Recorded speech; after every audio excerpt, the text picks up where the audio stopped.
Hey everybody, welcome to My Usual Me, and welcome to Zombie Exodus Safe Haven. Hey guys, so I'm going to go ahead and we're going to get this started in just a second, but before we do, I wanted to put out a heartfelt message to everyone.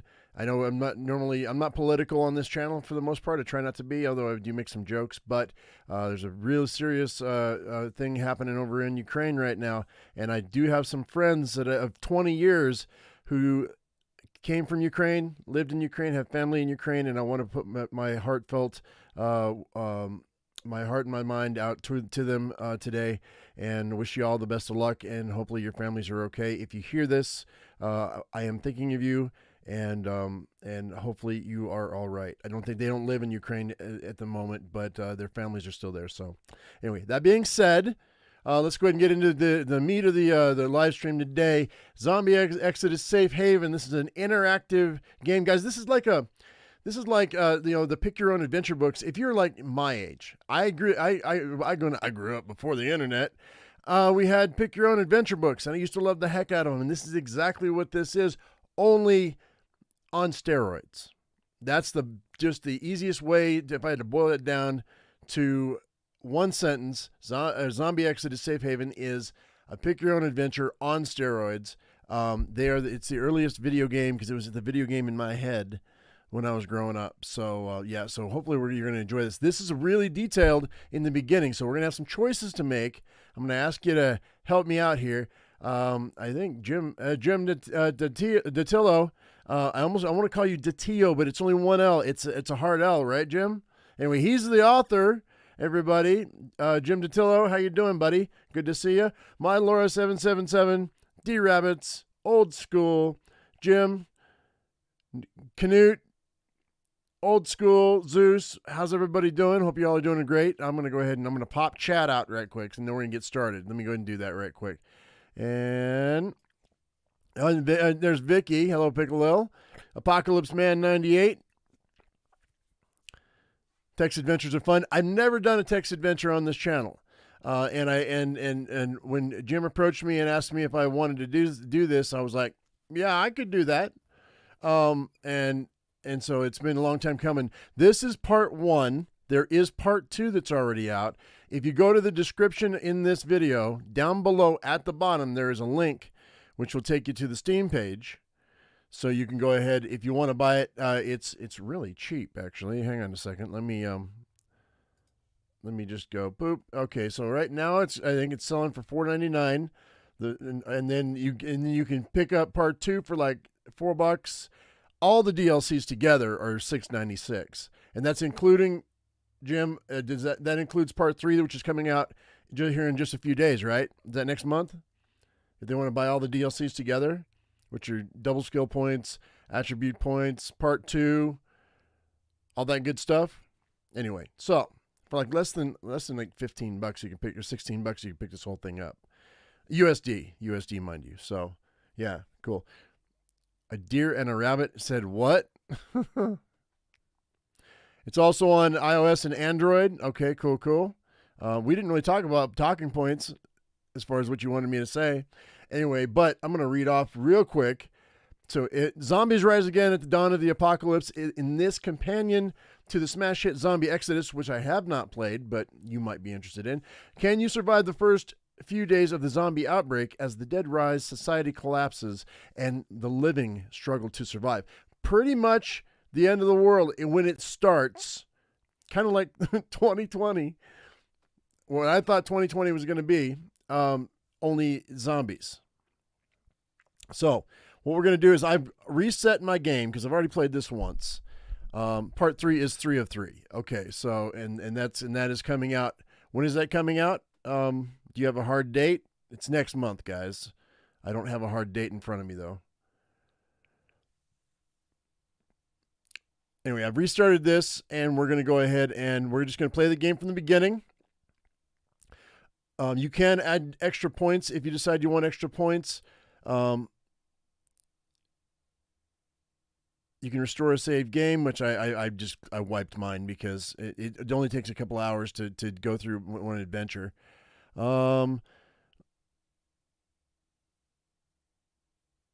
The 3rd of March on the Steam page? Oh, okay. Oh, okay. Does it? I didn't see it. That's okay. I didn't see that. That's great. Thank you, Vicky. Appreciate it. All right. So, how do you want to play? Normal character, new character plus bonus skill and attribute points, or return to the main menu? No, normal character. Okay, and then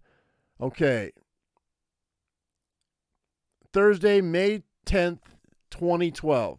In the middle of the coldest day of the spring, you ponder the apocalypse. Whether or not the reports prove true seems too early to determine, but the news and social media buzz with the threat of a virus and the potential pandemic brewing in remote areas of the world. So-called experts span the news channels, attention-starved parasites stuffing the audience with fear before devouring them. Is it really anything to be worried about? Snow falls outside, despite the calendar reading May, and plows and salt trucks deal with the white roads and piles of ice. Only days ago, a horse named I'll Have Another won the Kentucky Derby, and Major League Baseball is in full swing. The price of milk hasn't changed, and hardware stores report no shortage of end-of-the-world supplies. The only real impact is that a TV channel showing 24-hour marathon of a reality TV show about doomsday preparation enthusiasts. That's the only real impact. Sitting at your desk, you stare through the window at the sudden snowstorm outside and the people walking by, cars zooming down the street. Life goes on. Okay, guys, so do I live in the big city? Do I live in the suburbs? Do I live in the country? 1, 2, or 3. Big city, suburbs, country. 1, 2, or 3. Where I'm only going to give you about 30 seconds and we're going to continue on. This is the only choice. This is one of the few choices I think I'm going to give you guys. But you guys are going to determine. I'm not going to tell you which one I picked last time. So big city is 1, suburbs are 2, country is 3. 1, 2, or 3. In the chat. We've done this before. You guys know what I'm talking about?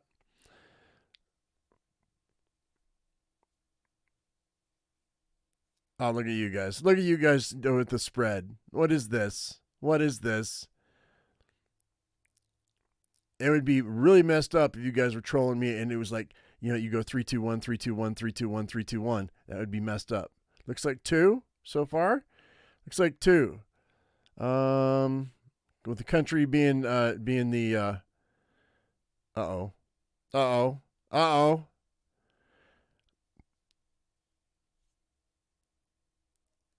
Anybody else? Rabbits had to be different.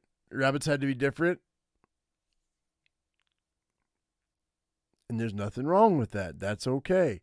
I don't know how many people I got watching this, so there's only a few of you. Oh my gosh. So 1, 2, 3, 4, 5 threes. I think threes have it. Country? Well, old school typed in country, so that's 6. Okay, it looks like country has it. Am I right, mods? Is that correct? With the suburbs having a Sand Police are locked in, I think. Sand Police locked it in with country. All right, we're going to pick country. That's fine. I don't know that it makes that much of a difference. Yeah, okay. Hands and went ahead and locked it in. Okay, we're good. Country, you live outside you live out in the countryside. Yeah, it looks like 3's a win. Yeah. Distance outside Knightville, Colorado. Population 4,000. How ironic that I live in Colorado for real. All right. So you live in stodgy farms. You don't live on a farm, but the tiny town has its share. Your house sits off the main avenue running through the community, and from your window, you spot a woman on horseback riding the shoulder of the road. Snow collects on the swing in your field, and a light dusting coats the grass. The end of the world, could it ever really happen? Am I prepared? Who can predict their preparedness for apocalyptic conditions? You lift a magazine from your desk. The main title reads, "What do you have what it takes to survive the zombie apocalypse?" Okay. I don't want to take the survey. My profession tells me all I need to know. Take the survey to gain a better insight of all my attributes and skills. And I want to customize my character's attribute and skills. Advanced players. We'll go ahead and take the survey real quick. And I'm going to play this as if it was me. Okay. Now you guys are going to get some insights into me as a person, because I'm going to be as honest as I can as we go through this. Okay. So take the survey. Every living person, yeah, every living person is a combination of molecules combined in just the right way. Our experiences complement natural abilities and deficits to create unique individuals. Humans prioritize certain categories of physical and mental makeup. Rank the following in order of priority, 1 being my best feature, 8 is my worst. As of right now, so we have strength, dexterity, agility, stamina, charisma, intelligence, willpower, perception, and all right, let's just go to charisma right now. It's not what you think it is, it's what they say it is. So let's see what they say it is. Measure social ability, physical appearance, as well as the ability to lead, persuade, or intimidate others. That's going to be middle of the road. I think I'm average in all of those abilities. Intelligence, mental acuity, problem solving, learning potential. It also increases gains during periods of learning and is a prime attribute of cooking, crafting, driving electronics, leadership, medicine, science, and search. Willpower is mental resistance and impulse control, as well as sensing emotion in others. Perception, the ability to detect with the senses. Perception also contributes to intuition and searching areas for hidden objects or concealed individuals. Empathy, ranged weapons, search, and stealth. I started in the middle. I don't know why I did that. Strength is physical power. Obviously, dexterity is quickness and hand-eye coordination and reflexes. Agility measures movement, ability to dodge, flexibility. Stamina, physical durability for such things as withstanding pain, the elements, and disease. Well, dexterity is probably my number 1 because I'm pretty quick. I may not be a lot of things, but I'm quick. So that's number 1. Number 2 is going to be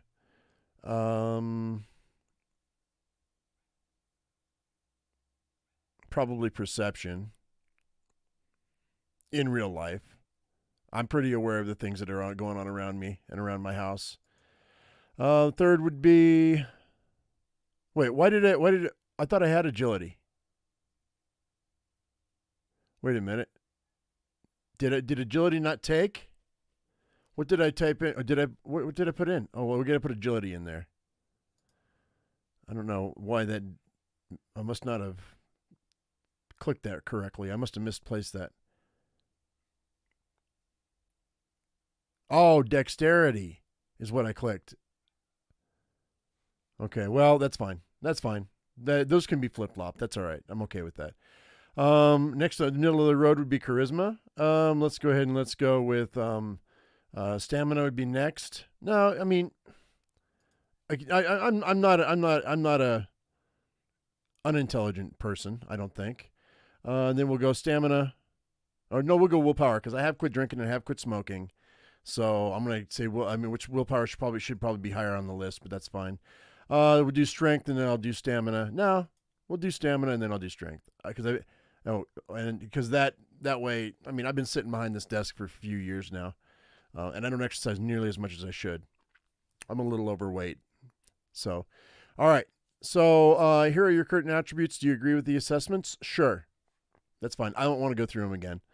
I agree. This is the best representation of my attributes. That's fine. And this magazine turns to the topic of professions. One's profession reveals much about his or her knowledge, experience, and numerous skills. Some professions prepare people for handling the harsh life of apocalyptic survival. Some professions increase one's ability to deal with other survivors, while other professions are perfect for rebuilding society in the aftermath of a civilization-altering event.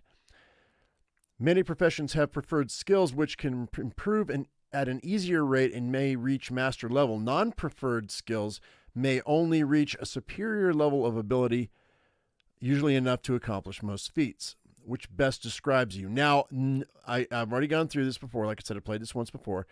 I'm none of these. Okay, I'm a chef. So, and I've been working in the restaurant business and hospitality for I did it for over 20 years. So we're custom profession or background.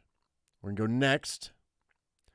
And you break the mold, not fitting into another profession or background, but your skills make you an interesting pick for apocalyptic survival. This includes doomsday preppers, street magicians, other athletes, scholars, or practitioners of non-conventional professions, or even a blank slate background for those who wish to customize. Okay, so what do you call your profession? We're just going to call me chef. And in what industry is your profession? And they do have my industry in the hospitality right here. Hotel manager, chef, waiter. So and he's got a whole bunch. And so there we go. And we're gonna go boop. And there is other as well. Okay, so untrained skills. Athletics, close combat weapons, cooking, crafting, driving, electronics, empathy, hand-to-hand combat, intimidation, leadership, medicine, persuasion, ranged weapons, scavenging, science, search, stealth, and survival. So these are all the skills that are in the game.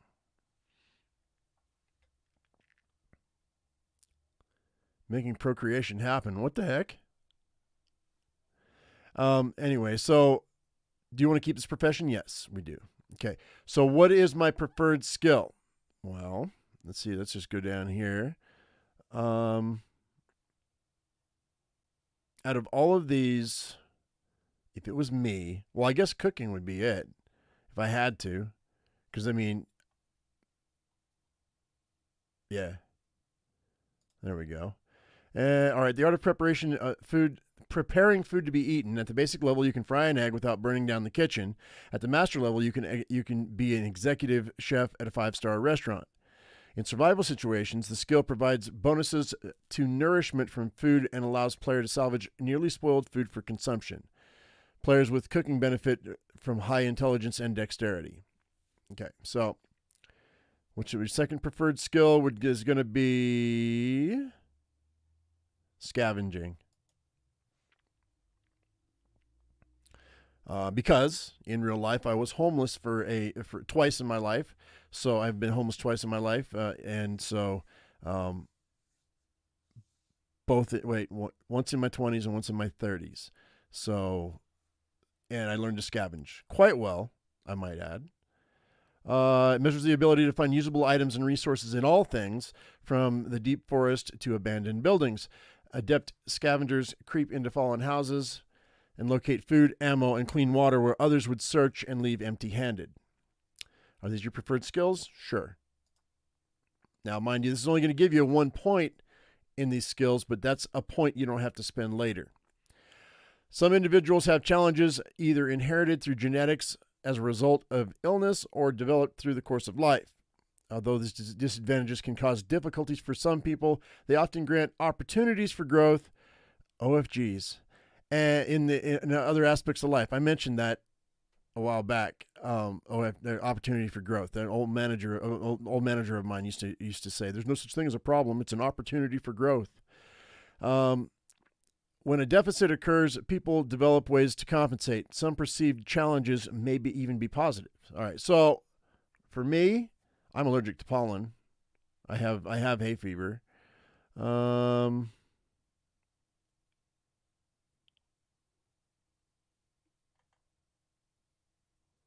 I guess we one at a time, right? Yeah. Yep. Do you have any other challenges?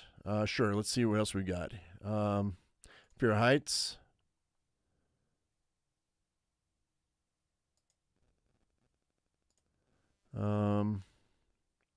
And if I'm being honest, I've got a short fuse.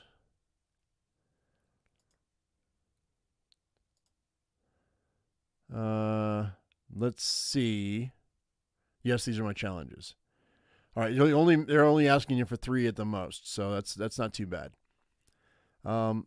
Empathy is strong. One offense skill and social skills are useful. Oh, I see what you're doing. You're answering the questions. Thanks, Jim. You lived a life on the streets for 3 years. It's a hard life, no joke. Yeah, you know you're not wrong. It is not an easy life. But my father had a cabin in Montana. I grew up half my life in that cabin. So being out away from society is it's never been a problem for me. Here's my current skills. All right, looking over the list of skills in the magazine, you realize it doesn't account for the extra training you've had through life. Skill levels may be raised using skill points, and the cost of a skill level is listed beside the name of the skill. To see a description of each skill, click show stats and select skill reference. Words. Levels are a measure of how much you're trained in that skill. Percentages show your actual ability in that skill based on your attributes in the skill level. For example, you may have a level 5 in ranged weapons, but if your dexterity and perception are low, your range percentage will be moderate. All right, so as of right now, I have 61 skill points. This is going to go really quick. Don't trust me, it will. We're building this person up. So,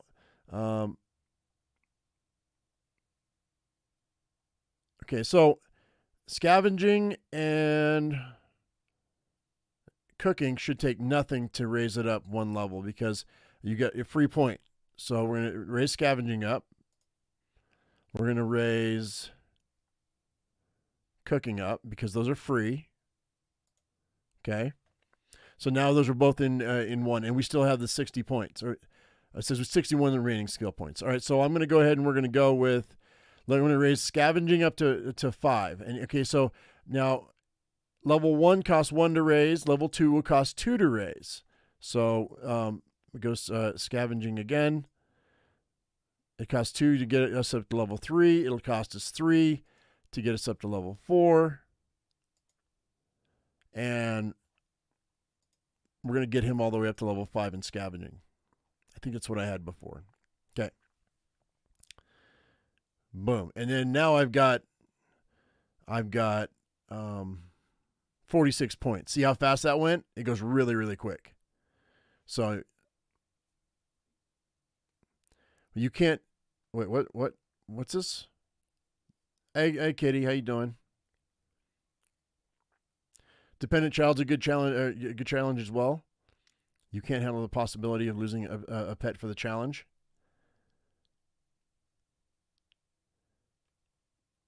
Yeah, stay in school, kids. Old school's not wrong.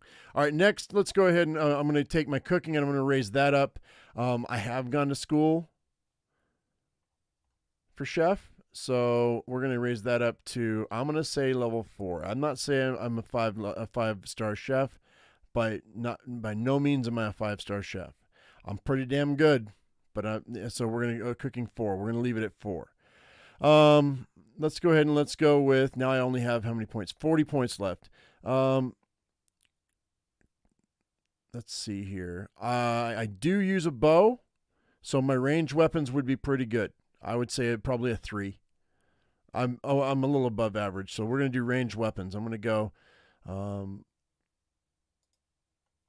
I do shoot a bow in real life, so that's what we're going to do.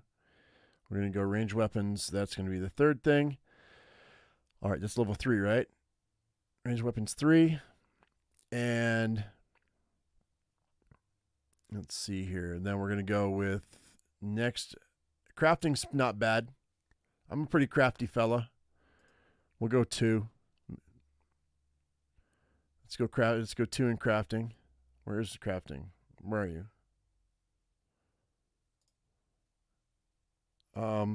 Also, my father did teach me how to survive. So we're going to raise that up to 4. That's an honest assessment. My father didn't give me much in life, but he gave me that. And okay, that's fine. Stealth, I can be pretty quiet when I want to be. We'll do 3 in stealth. Now, I don't know. I've gone off the rails now because this is not how I did it before. But if I'm being honest, okay, now how many points do I have left? 15 left. Let's go ahead and let's go with things that I think are going to work. Well, let's see. Medicine. I'm not bad at medicine. I do know CPR and whatnot, so we're going to go 2 in medicine. Passable, I think. What's that medicine? Where's it at? Beginner? Yeah, that's fine. I mean, yeah, I can drive. Of course I can drive.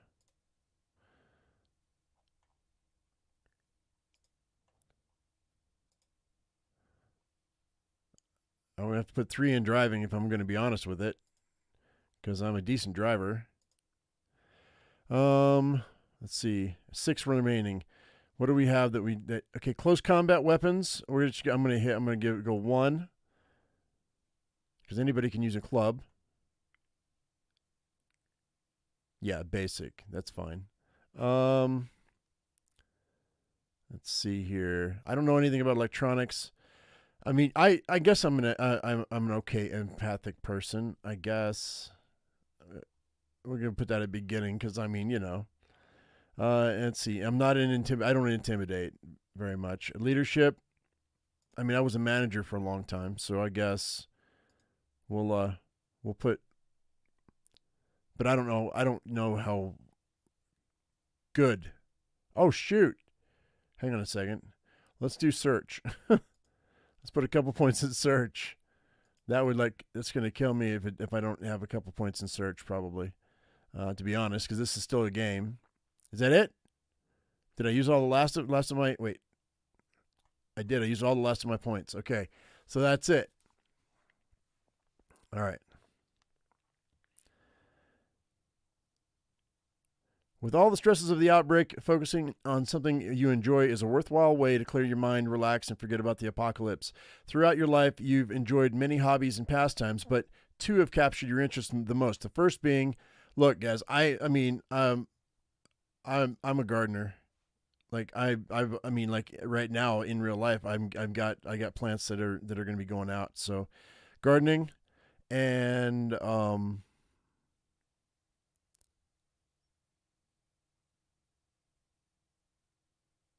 I mean, I was going to say playing video games. I guess that's real life. So, yeah, sure. Video games are as much of a pastime as a way of life. You play all manner of genres and platforms, whether PC, console, or mobile. Playing for hours on end has quickened your reflexes and improved your hand-eye coordination. Cool. Works for me. All right. Each hobby raises 1 stat. Cool. What do you mean notice, Wolfie? Though you have many priorities for surviving the outbreak, finding time for your hobbies may help you cope with the pressure of it all. Okay, so here we go, guys. This is it. Let me get a drink of coffee right quick. Hang on.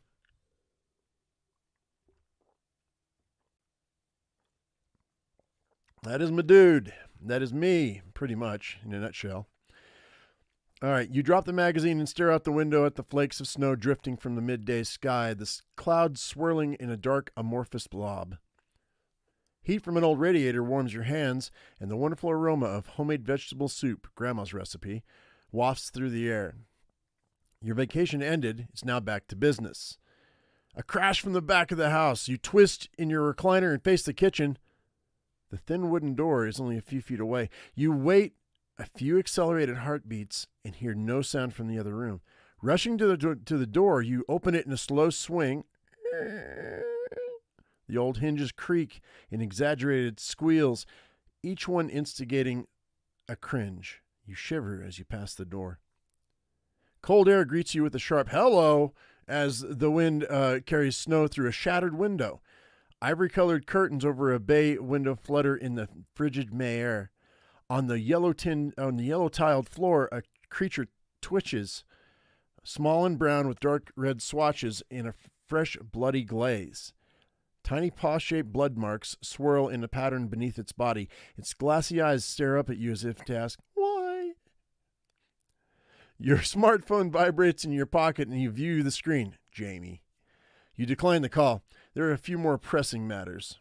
All right, so we dispose of the squirrel in the garbage, call animal control to dispose of the squirrel, or examine the squirrel? Well, I'm going to look at it because why did it jump through my window? You creep along the floor and crouch beside the furry body of the squirrel. Tiny lacerations mark its face and front legs, with jagged slivers of glass poking from the wounds. An earthen smell scents the air, mixing with the aroma of the vegetable soup still cooking on the stove. A mixture of thick dirt and blood covers its paws like moccasins. You see no other marks on the creature. After looking over the squirrel in the window, you dispose of it, the squirrel, in the garbage. Okay. So, because I got to make sure it's dead. If it's not dead, I don't want it coming to life when I pick it up and biting me. All right, you enter the cellar and step down the short wooden stairs to the dank basement. Dim light shines through a rectangular window pane on the far side of the room. Shadows flash past the window, given life by the sound of heavy, clomping footsteps. You fetch a shovel and bucket and return upstairs. No squirrel. You cross the kitchen and scan the floor. A smear of blood lies diagonally where the body used to be, with a scent patch of gray and brown fur embedded in the dark stain. The kitchen door leading to the back porch bangs shut. Either check outside, there's a logical explanation and nothing to worry about, or lock the door, I'm not going out there. Yeah, I'm going to check outside. Where'd that damn squirrel go? He must not have been dead. Holding the weapons out with both hands like a samurai sword, you dash to the door and throw it open. No one. The backyard rests quiet and subdued as the snow falls. A few sparrows chirp from the rooftop, but a calm lingers in the air. Your phone buzzes. Jamie again. Hey, you say, and lean against the wall of the kitchen. Yo, you seeing this stuff on the news? Every channel is talking about this infection, people dying and coming back to life. Zombies. You really believe in zombies? I don't know what to believe, but I read all about it all night at work. Jamie works security at Sober Lounge, a hip nightclub in the north end of Nightfall. At 6'10", 400 pounds, his presence bestows all the security the nightclub requires. Check out NPR, dozens of articles about the virus that's infected remote parts of the world, shutting down villages, governments quarantining whole areas. They're closing airports in East Africa and southern Australia. Parts of China are infected. This is serious. So should I be stockpiling water and guns? Time to board up the house? I'm not sure I'd go that far yet, but I was reading this book on the Spanish flu, and do you just happen to read books on pandemics? Well, I was reading on one of the last months of World War I, and a historical scholar discussed the impact of influenza. Let me scroll up. Anyway, mortality rates of that virus reached 20%, affected up to 5% of the population. I cut Jamie off. I've got things to do. Jamie's excited voice bellows through the earpiece. Jamie, I'm kind of dealing with something here. Can I call you back later? Sure, but I'm sending you some emails. Check them out. Yeah, sounds good. I have faith, though. The government will come through and keep us safe.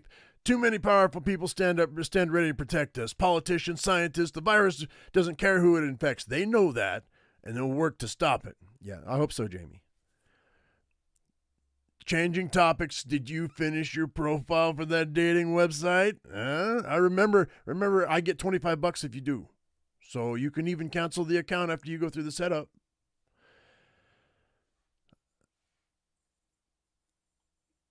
You're telling me to be worried about a zombie apocalypse and still want me to go on a date? Jamie's chuckle rattles through the phone line. Fair point.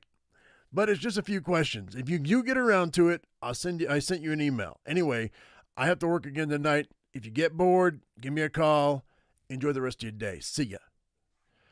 Jamie's been one of your closest friends since you crossed paths on vacation in Las Vegas. The hotel messed up your reservations and both of you were booked for the same room. When Jamie found out that you grew up in Nightfall, he invited you to dinner while the hotel fixed the double booking, and the two of you have been close friends ever since. The years of knowing him have strengthened your bond, and so a chance to do him a favor seems only natural. After cleaning up the remains of the dead squirrel and boarding up the window, you settle beside your desk with a steaming bowl of vegetable soup and your laptop. From Jamie's email, you bring up Prime Match, the last dating site you'll ever need. All right. We're going to take just stop right there. Let me look over chat real quick. What do you guys think so far? Let's see. Sound effects. You won't get many. You get a couple. Let's see here. Jamie the idealist. Yep, sure enough. Prologue is written, exposition, spoken, story introduction. I don't know what that means. Old school. That's fine. All right. I just want to make sure nobody's asking any pertinent questions. That's all. What's up, Dave? How you doing? All right. So are we going to take the prime match test? Yeah, we are. I know you guys are going to tell me yes. I am male, so we're playing this as me. Let's go. I would probably finishing the survey and nothing more. I have no interest in relationships. I mean, yeah, I'm going to finish the survey. I just don't. Okay, what's my guy's first name? What did I call him before? There's no Joe.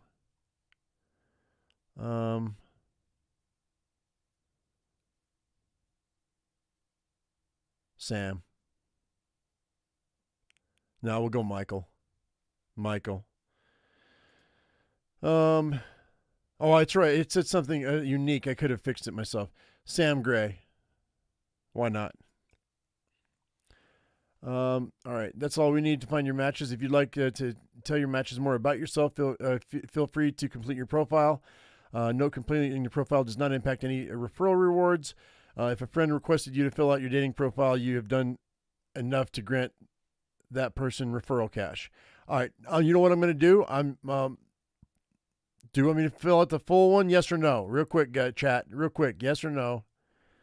Fill out the full profile or you want to move on? Yes or no? Fill it out or don't. I'm giving you guys the choice. You descended to join me, African warlord? Really? Descended from where? Were you upstairs? Were you on the roof?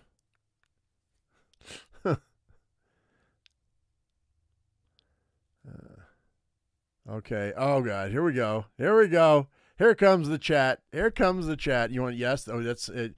It's overwhelmingly yes. Okay, fine. Let's go. All right. Okay. I am Caucasian, so that's what we'll do. No other ethnicity. I'm Caucasian. Let's see. My hair color is red. Well, it's reddish brown. So whatever, that's fine. I have blue eyes. I'm telling you guys entirely too much about myself. Distinguishing features. I've got scars, but nothing that it really is like defining. You'd really have to look. It's not true, actually, but that's fine. No distinguishing features. That's fine. That works for me. Boom. And okay, that's all there is. Okay, that's fine. With the Prime Match profile built and your obligations to Jamie met, you scan the subjects of your other emails. From Prime Match subject, someone interested in your profile. From the Bank of USA, your account statement is now available. Mobile INS, do you need life insurance? And from Big Jamie, the article on the outbreak. My bank statement, I would probably look at first. Available balance is $3,201. Recent transactions, a withdrawal of $60. Okay, fair enough. And do you need life insurance? Because I'd probably get rid of that. I don't know why that is in my regular email and not in my spam. Are you worried about your future? Are you worried you may leave your family with your debt? Will you leave your family with enough money to survive without you? Life is uncertain. At any moment, catastrophe could strike. You must be prepared for the inevitable. Bank of the USA offers affordable life insurance with no restrictions based on age or medical diagnosis. You click off the email and it's like the next one to read. I guess we'll go because I'm least interested in Jamie's Prime Match thing. So we're going to look at his article on the outbreak. Jamie sent you an article entitled Fact or Fiction on the Verge of Apocalypse from the Hidden Truth at secretleaks.org. In the wake of widespread speculation about a military-led quarantine due to a viral outbreak in parts of China and Australia, scientists at the World Health Organization converged on Geneva in closed session on May 8, 2012. Sources within these meetings confirmed a new virus, Zeta, is spreading at an alarming rate in remote areas of Asia, Africa, and Australia. Thousands of people have already died from this virus, which is highly contagious and spreads through direct contact with infected individuals. While no information is available on the origin of the virus, it is said to affect the central nervous system, cause massive damage to skin and organs, alter mood toward violent tendencies, and remove pain thresholds, and even higher level contagion. One contact within the proceedings who requested anonymity stated, those infected act hyper-aggressively, driven to spread the disease or even at risk of personal harm. On the heels of these meetings, the WHO upgraded the outbreak to Pandemic Alert Phase 6 based on sustained human-to-human transmission in at least 2 countries. The Centers for Disease Control and Prevention suggests the U.S. government initiate pandemic preparedness plans, but state governments have been slow to act. That would never happen. The article details suggestions from WHO to government officials, including travel limitations, quarantine of any infected individuals, and temporary imposition of martial law. After these sobering words, next you read, "Oh my God, dude, you wrote this when?" I'm talking to you, Jim. Out of character. Jim, my gosh, man. I mean, hello 2020. All right. Oh, okay. So that was all. That was the whole article. So, and then someone is interested in your Prime Match profile. Thank you for joining Prime Match, the last dating site you'll ever need. We're excited to tell you that you have several matches. Special promotion, choose your match today and enjoy dinner and a movie on us. Although you don't care about a match from a dating site, a free movie plus dinner sounds like a good day out. You can pick the match and go just as friends. Okay, so accept the match with Jake, with Derek, with Vivian, or Nicole. Well, I mean, to be fair, I would probably have to narrow it down to one of the last 2, if we're being honest, and so it would have to be. I mean, if I had to go by name alone, I don't know. Who do I want to say? Whose name would I want to say for like long periods of time for if it worked out? Nicole, probably. To be honest, not that there's anything wrong with the name Vivian. I'm not saying that because I'd probably end up calling her Viv, but I don't know. I ended up calling Nicole Nikki. I don't know. Anyway, just saying. Let's go with Nicole. Don't lead anything else into it. All right, you sign into a Prime Match and select Nicole's profile, confirming the match. A window pops up offering a dinner and a movie coupon, which allows you and your match to meet up for a free dinner and a movie, courtesy of your Prime Match. You are requested to sign in by tomorrow to set up the date and time of the meetup. And we're going to close our email. Okay. You close the email and shut down the laptop. You finish your soup, bring the empty bowl to the kitchen. Filling the dishwasher, you notice a speck of red on the bottom of the white oven door. You scratch it away. It has the consistency of dried blood.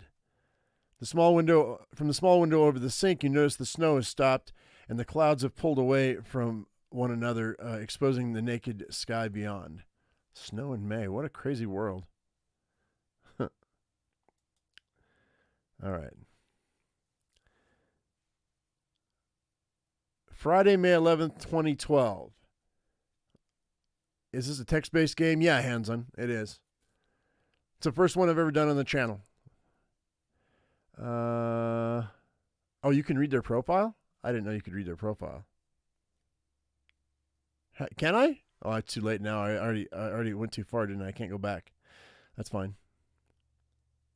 Yeah, choose your own adventure. All right. Friday, May 12th, 2012. Along the eastern banks of the Colorado River, Chipper Ridge holds the wealthier inhabitants of the greater Nightfall area. In 1970s, Nathaniel Milford took bundles of his father's money and developed a community of overpriced houses, mostly in the hopes the entire venture would fail, allowing him to be freed of the family business. So outrageously designed and expensive, the community garnered attention among the upper class, who overlooked the structural shortcomings and bought out each property instantly, creating even greater demand for more properties. More communities sprung up, along with high-priced stores and commercial enterprises catering to the rich and vain. You pull your coupe up to into the parking lot of the strip mall where the movie theater resides, smack in the middle of Golden Jack's Bar and Grill and a Barnes & Noble bookstore. Though Friday at 11 a.m. seems a slow time for a megaplex theater, a stream of moviegoers are lining up for Danger, Threat Zone, a new action thriller screening here today. A spot opens up in the middle of the lot, so you squeeze your coupe in between the narrow lines. Snowflakes fall in brief spurts, peppering the ground and layering a fresh white coat on the gray brick. As you walk along the rows of parked vehicles, you keep an eye out for your date. "Stay away from me," you hear someone yell to your right. Among a row of cars one section over, a small crowd is formed around a confrontation. Moving closer, you see two men separated by a few feet. A tall gray-haired guy clad in dark jeans, leather vest, and a gray skull shirt resembling biker attire. The other, a heavy-set man, shirtless in sweatpants and one shoe. The shirtless man appears ill as his skin is a waxy yellow with a number of bright green lesions like strangely shaped birthmarks. Stepping closer, you watch the biker push the shirtless man away, throwing him against a parked car. Shirtless rises, and the scene replays itself. Every time he falls, the shirtless leaps up and rushes again. A pair of women walk by, and Shirtless turns his attention to them, yelling out with explosive rage, startling the crowd. All right, so what are we going to do? Am I going to rush over? Am I going to assess the situation, call the police, or keep moving? This has nothing to do with me. No, I'll be checking it out. I'm going to move closer to assess the situation. I mean, curiosity killed the cat, right? You slide between two cars and walk toward the crowd, which has grown with onlookers. Shirtless swings around in a wide circle, flailing his arms, mouth open, saliva pouring out. Deranged and aggressive, he tries to grab anyone close to him, but his staggering makes him easily avoidable. As you weave through the dense group encircling Shirtless, he dashes at a teenage girl who steps in with a shriek. What's wrong with him?" An older woman yells. The man hobbles straight-legged and clawing the air, hammering the hood of a Jeep. He spins around at the woman's words and vomits over his naked chest. The clear green liquid dribbles down his belly, and the crowd gasps. You push your way past the front of the circle just as the biker steps back and slugs Shirtless square in the jaw. The topless man falls over like a chopped down tree, smashing his head on the bumper of a car. When he lands, his body straightens rigidly and he stops moving. The biker backs away, and several members of the crowd applaud and thank him for taking action. Yay! You crouch beside Shirtless and feel for the pulse of his neck. Nothing. "He's dead," you mutter. The words ripple through the crowd. "He's dead, he's dead, he's dead, he's dead, he's dead." And when you turn to find the biker, he's already gone. Sirens blare in the distance. You fall back into the circle and maneuver your way to the edge of the crowd. Short and thin, Nicole looks ready to blow away in a sudden gust of wind and stands close to you, shivering. Her pale cheeks shine red, barely hiding pale freckles. Her hair is trying to be red, but it glows in the light on the high sun and sweeps to the side, perched upon her shoulders, and resists the wind. Long dark lashes flicker over radiant green eyes, giving her the appearance of a cartoon cat. "Hello, I'm Nicole," she said, shaking your hand as if greeting a potential client. She walks sideways toward the entrance of the megaplex, maintaining eye contact, and you catch up to join her. A gust of air follows you inside, blowing loose litter along smooth tiled floor. The two of you step into line to buy tickets. Through the tall glass windows, you see the snow has stopped, but the wind has picked up, blowing white flakes in swirls across the pavement. "I'm glad we could get together," Nicole said. "I haven't been to a movie in a while. What movie would you like to see?" Hang on, let me get a sip of coffee here while we look over these movies.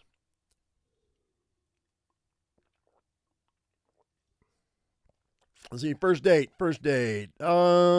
Danger Threat Zone. Camp Survivors 2 Abandoned, which is a comedy. Dying in Love, a romance. Dead at Midnight, a thriller. Armageddon Defense, science fiction. Or Breakfast at Sunset, a classic. I mean, comedy's always good. We can go comedy. Yeah, Camp Survivors 2 Abandoned, a comedy. That's fine. That's a safe bet. I love comedies, Nicole says. When I think about why I chose this movie, it's because, let's see. Oh, wait a minute. Okay, Nicole likes this type of films, and I want her to have a good time. I just like these kinds of movies. Don't really care what Nicole wants to see. I honestly like these kind of movies, so it's lucky Nicole likes them too. And I know Nicole likes these kinds of movies, and I chose it so she'll like me. Okay, that must have been in her profile. I didn't read her profile. So, well, I mean, I like comedies too, so that's fine. It's lucky that she likes them too. I love these movies too, you say. And as the two of you step up to the counter, you hand the coupons to the teller. 2 for Camp Survivors 2, Abandoned, please. Teller takes the Prime Match coupon from you and scans it through a reader. So have you heard about this virus or bacteria running through countries? Some kind of super disease, Nicole says. I've heard about it, but it's hard to know if it's true or just hyped up by the news.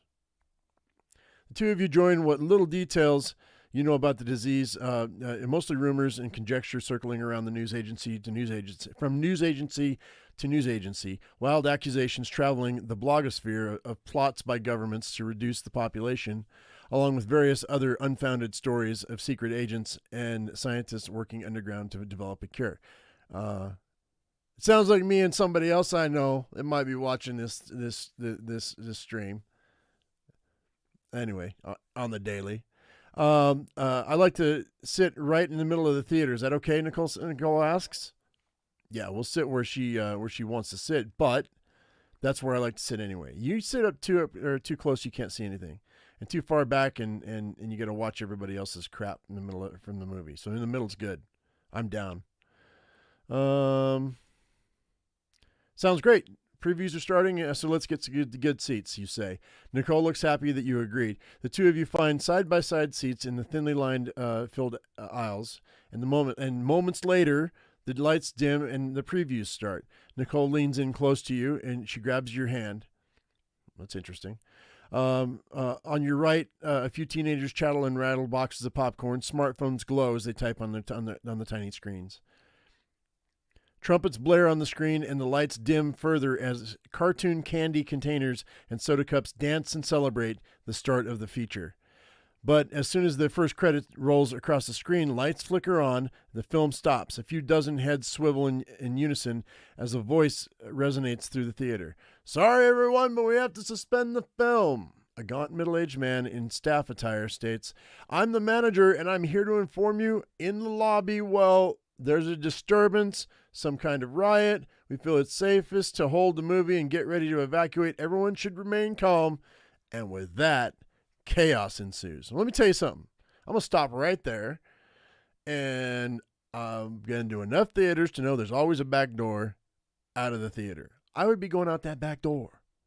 This is not something that I think that is offered as an option, but I would be going out that back door. I would not go into the lobby we'd be going out that back door. I don't care if it had a fire alarm. We'd be leaving. Okay, anyway. Within seconds of the announcement, half the moviegoers rush the exit, packing through the single door, screams of panic negating any direction from the manager. Everyone is running to the lobby, but that's where the riot is happening, Nicole says, a look of confusion and worry on her face. One of the patrons bounds through the front exit, and a stream of sudden lights fill the area around the door. In that brief period where the door is open, you spot cars racing by and people running and screaming, and you hear the discord of many sirens. You leave your seat and scramble through the narrow aisle. An elderly couple sits at the end of the next row, their faces fear-washed. In the back of the theater, two groups scuffle while others push their way through the lone exit. Near the front exit, an all-too-calm woman coaxes three young children to sit down, though they moan and cry to leave. See, that's a smart move. Just wait. Just wait. You rush down the slope floor, throwing the front exit door open, and step into the brisk air. Surrounded by the sounds of mayhem, your mind has trouble focusing upon one thing as 1,000 scenes play out at once. People attacking others, cars slamming into pedestrians as they speed out of the parking lot, police calling out orders, a helicopter soaring overhead, a news van overturned and ablaze, everyone running and screaming. "Where's my car?" Nicole yells above the clamor. She tears past you, keys in hand, heading to a red sedan parked in the intersection. Somehow she doesn't spot the figure a few car lengths to her left, a man, but still not a man. His arms are angled, his head tilted back like he's basking in the sun, but his mouth is open and trembling with a rubbery tongue stretched beyond his lips. His long sweater hangs over skeletal, poked-out limbs, and his khakis are frayed and dirt-sodden. On your right, your car sits at the end of a column. "Michael, let's go," Nicole says, even though she doesn't notice the stranger racing toward her.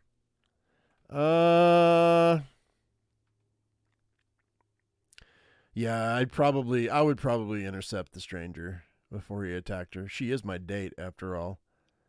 Even though I didn't know her. She seemed nice enough. You run at the stranger and throw a shoulder against the body. The impact feels like tackling a full-grown tree, and you feel a sharp twinge of pain in your collarbone. He slams into the side of a parked motorcycle and topples it over with him. He lies there stunned for a moment, but glares at you with intense red eyes and scrambles to rise. Turning back to Nicole's car, you catch sight of it peeling out of its parking space toward the avenue. You bolt toward your coupe, not even stopping for a moment's glance at the stranger. From behind, a scream cuts the air. You remain fixed upon leaving this war zone. So she just took off without me? I saved her ass and she just took off without me. I mean, it was a first date. We really didn't know each other. I kind of get it. But still. Fishing for your keys, you keep watch for any signs of danger. Snow falls again, wetting the ground as you fall into your car and start the engine. The radio blares with the voice of an agitated reporter. Police are trying to control the situation, but a massive number of reports are coming in from enraged, violent citizens wreaking havoc throughout the area. Many assume this change in behavior is due to infection from the virus spreading through Asia, Australia, and Africa. You veer out of the way of an oncoming trailer. Words. Hanging from the driver's side window, a dark-haired woman claws at the trucker inside. Passing by, you glance back as the truck slams into the cement divider beside the parking lot, and the woman vaults off and collides with the windshield of a parked SUV. You wipe sweat from your forehead and turn your attention back to the road. You aim your coupe in the direction of home. Poor stranger just wanted a hug. That's funny. All right. So we went on a date. It was going swimmingly. It seemed like. I mean, we both agreed with things. And then all hell broke loose. I tried to save her. I succeeded. And for all she knew, I just tackled some dude that got close to her. And she thought I was a crazy person. Who knows? I don't know. Will we ever see her again? I'm not sure. Don't forget that name. Her name is Nicole. I'm terrible with names. I would probably remember her like red hair, green eyes. You know what I mean? So, just saying. Your hands shake as you close the door and cross to the center of your home. The things you've already seen, the infected, their victims, the chaos, all rattle your nerves and have you asking too many questions with no immediate answers. How do I stay safe? What do I do now? When will this end? You feel like you're sitting next to a time bomb, and at any moment, sounds outside. Hurried footsteps, a gunshot, a growl. Ugh. You creep along the wall and lean to the side, peeking through the edge of the window. An older man runs across the street near the front of your house, chased by a woman. Long hair covering her head like a flowing hood. She hobbles diagonally, torso twisted off-center from her legs, and her arms rise and fall with each gallop. The old man turns and fires a revolver, misses, and then races around the corner of a nearby house. The woman follows, unfazed by the gunshot. You wonder if Parker, your neighbor's home. He's smart and works for the city, although his job it's just a job at the museum. Maybe he knows what's going on. Or maybe Vince is home. He lives across the street, and he's been quite friendly in passing conversation. He keeps to himself, so you know little about the man other than he teaches high school outside of Nightfall. Sounds like my neighborhood. We all kind of know each other, but we really don't, you know? He has a distinct air of being capable, and you have a gut feeling he'd know what to do in this situation. You wonder if your neighbors, the Taylors, are home. Bud and Nancy Taylor run a produce farm along with their daughter, Billy. They sent over a bushel of beets 2 weeks ago and always look after your house when you're away, so you wonder if how they're faring in the first day of the outbreak. By the way, these names are different than the last time, I think. Some of them are the same, maybe. Anyway, it's quiet outside. Hang on. It's quiet outside. Too quiet. Fucking Shrek. You know the infected are out there roaming, hunting. How do I ensure my safety? What is the government doing to stop the spread of infection? So many questions and nowhere to turn for straight answers. Your mind races as you try to figure out what to do next. Well, I tell you what, it's just, look, man, when crazy stuff like that happens, you just stay put. Stay put, lock the doors, just chill. But I'm boarded up in my home there's a lot of choices here, guys. So we can board up our home, call any of our friends or neighbors. We can change our clothes, check our gear, which we'll do that here in a second. That'll be the first thing I do. Check online for news, check the TV for news, craft an item, fill up some water bottles to have for later use, gather my food and supplies, have a meal, have a snack, rest a while, take my mind off by gardening, or take my mind off of the outbreak by playing video games. So these are a bunch of different things you can do, and you only have so much time. There will be a ticking clock as we go along. So we only have, and everything takes a certain amount of time. So the sequel scene is the prequel of The Walking Dead. This kind of is the prequel of The Walking Dead, if you weren't like in a hospital in a coma. This is the beginning of the zombie apocalypse, the very beginning. Like, what would you do? And this was kind of the beginning of the pandemic in 2020. This is, when I saw it on Twitter, like a week before the news actually got a hold of it, and I saw what was happening in other countries, I went immediately down and got masks and I had toilet paper because I buy it in bulk. But I went and I got stocked up with supplies before the mainstream media got a hold of it. And yeah, so anyway, getting back to the story, we're not here to talk about my real life. So I think I would probably check my gear right quick. We're going to check my gear. This is what I've got. Personal food, I've got 20 units of personal food, 20 units of personal water. You walk over to your pile of gear and check your inventory. You have the following items: 20 food, 1 laptop, 1 smartphone, and 20 water. All right. I have no primary weapon, no secondary weapon, and no armor. Reconsider my primary and secondary weapons. Wait, what? Bare hands. Uh-oh. I don't have any weapons? Whoa. Okay, well, let's see. Let's go ahead and gather my food and supplies.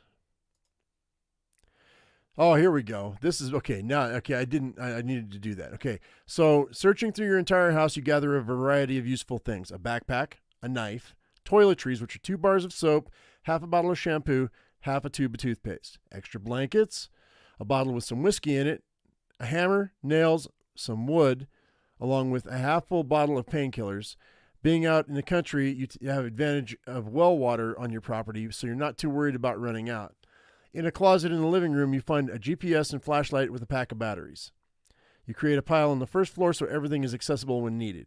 After the initial search, you move through your house more carefully and collect anything that might be of use. From storage, you take a shovel. You head upstairs in your bedroom. You find a CB radio. You almost forgot you had one. Although you have cooking knives, you bought a stainless steel cleaver at a trade show. Surely it would come in handy. Actually, I have a big cleaver. I do in real life. And it would totally be one of my weapons in a zombie apocalypse. Probably duct taped to a stick. Although you have cooking knives, you also, let's see, blah, blah, blah. Okay, so also you add it to your own set of portable cookware to your inventory. You gather all of your crafting tools and add them to the pile.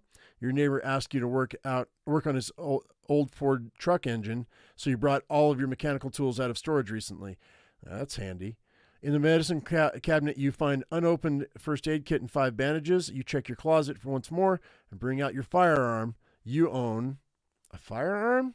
It's not what I would want. Let's see.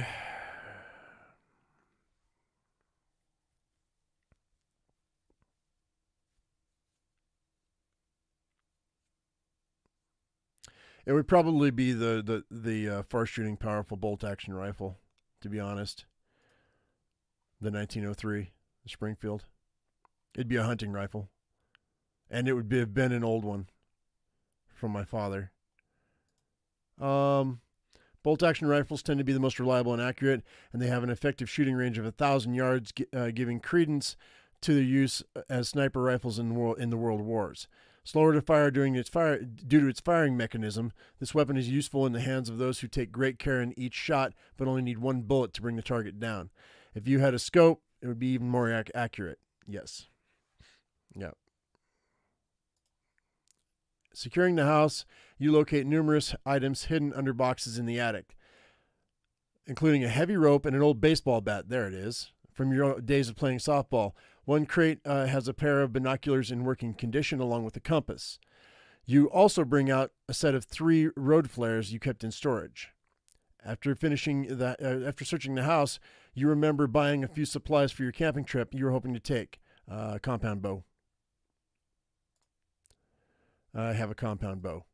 I do in real life. I have a fishing pole. I have tackle. I also have fire starter. You search the house high and low. You stack all the supplies in the corner of the living room and contemplate your next move. Okay. It's 1:45 p.m. So what?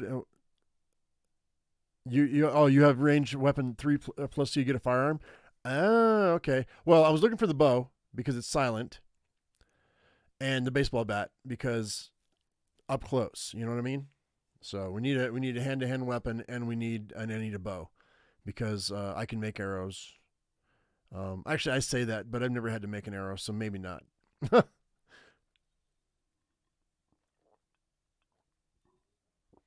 All right, so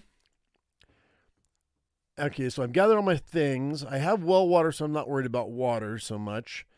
But I think we're going to gather some water anyway, so we have water for later use. Because if I have to get out for whatever reason, like anything can happen to your house at any time, so you want to have an like a contingency plan always. So I'm going to go with fill water bottles for later use. Having well water sure comes in handy when other parts of nightfall are running dry. You spend a few minutes filling a dozen bottles of water. That's fine. I'm going to board up my house. It's 2 p.m. Yeah, let's board up our house. You survey the house. Everything is in good shape so far, with nothing broken and all intact and able to withstand light damage or force. You locate tools, wood, and nails from gathered supplies and set out to secure the home as fast as possible, given the imminent dangers lurking outside. Crafting and home repair are not your strongest skills, but you do your best given your limited knowledge and resources. First, you cover the door with the thickest boards you can find and nail 2x4s a few feet apart as reinforcement. You fasten boards over the windows as well. The creatures appear to have superior strength, or at least are determined enough to fight through a boarded window, so you use duct tape to seal any gaps, which also helps to keeping out the cold air. The whole process takes an hour and 15 minutes of hard labor. You feel somewhat worn out from the effort, but at least the house is in better shape than before. All right, so it's 3:15, and let's go ahead and I would probably check online to check about the viral outbreak. Let's do that. As I don't watch TV. You sit at the desk in the living room and open your laptop. The internet runs without a delay, and the instant you load the browser, the message flashes: news on the Zeta virus. Read the Center for Disease Control see City of Nightfall's homepage, discussion forums, or yeah, we'll read the CDPs, CDCs. You click on the link and find a press release related to the virus. For immediate release, May 11th, 2012, the Center for Disease Control and Prevention urges people to take steps to prevent Zeta virus infections. Outbreaks of the disease have been documented in the United States with greater activity in densely populated areas. Thus far, 10 states and 2 United States territories have reported Zeta virus infections in people. The total number of cases has reached over 10,000, all leading to a death-like state. Zeta virus is transmitted by person-to-person contact, either by blood or saliva. It is clear we are seeing 100% infection rate with the virus, said Lucas Dodson, MD, MPH, medical epidemiologist with the CDC's Viral Disease Division. We cannot stress enough the importance of avoiding contact with infected people. The best approaches for preventing infection include the following. Avoid highly populated areas such as hospitals, supermarkets, and other places where people congregate. Stay indoors and secure the area from entry. Know the symptoms of infection: yellowing of the skin, green birthmark-like lesions, aggressive behavior, imbalanced gait. There are no medications to treat or vaccines to prevent the Zeta virus infection. People exposed may appear normal for up to an hour before symptoms show, but no known prevention of full-blown infection exists. In the event someone you know becomes infected, quarantine the individual away from non-infected people and avoid contact at all times.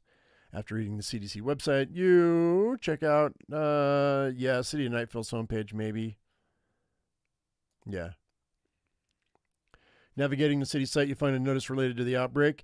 The City of Nightfall has activated the Emergency Operations Center, the EOC, in a coordinated multi-agency team to organize information, manage resources, and plan strategic initiatives to deal with the outbreak citywide. So far, the EOC is coordinating multiple activities. Police are controlling the city and detaining infected individuals. Emergency medical personnel are setting up field locations to help treat those in need of medical attention. The National Guard are on alert to assist police. Site lists locations for emergency shelters being set up around the city, and you note these locations in your smartphone. That's cool. All right, discussion forums say what? You sign into your favorite forums and find most of the active threads are now discussing the outbreak. One thread piques your interest. Zombie apocalypse is now. The thread contains hundreds of posts from people around North America. APOC Joe 1994 says, living in LA, zombies all over. Just saw one eating a cop's face. This is real. Prepper Guy 714 says to Misty, kill her. Your mom's infected, so kill her before she turns. What? Donut Pants says, trapped in a house in Tampa. All zombies all around. Anyone reading this, please come to 8941 Bridgeford Oaks Drive. Bring a gun. ER Tech New York, or NW. I'm an EMT in New York. LaGuardia Airport is locked down. Saw 2 infected people killed on the street. God help us all. Misty Death says, my mom's bit. She's feverish but looks fine. Otherwise, what do I do? And which goes back up to Prepper Guy 714, who said to Misty, kill her. Your mom's infected, so kill her before she turns. So I've got this backwards kind of, because these are the older posts down below. Let's see. Prepper Guy 714. The only way to kill the infected is to hit the brain. A gunshot or wound to the brainstem above the back of the neck is what it takes. Anything else barely slows them down. Jackson, with a bunch of numbers, says, want cheap Ray-Ban sunglasses? Click here. Prepper Guy 714. First thing you want to do is gather your supplies and secure your home. Fill your bathtubs and all containers with water. In case water pressure reduces or is lost. Your water heater also has a store of usable water. Zombies are attracted to light, movement, and noise, so block your windows with blankets and avoid making loud sounds. Let no one in after the doors are locked, not your father, your spouse, a lost child, or your church's reverend. Most of the threats go on like this, and after reading for the next 15 minutes, you feel stressed out about the influx of information. You close the forums and stop reading the web and do something else. Close down the browser and consider your next move. Woo! Maybe you can craft a bow. I have a bow. Click show stats to see your fatigue and stress. Show stats. Boom. Okay. So this is us, guys. Michael Gray. Male. Let's see. So we've got, this is my home right now. My defense is 3, damage 0. I need to get my weapons equipped properly. Let's see.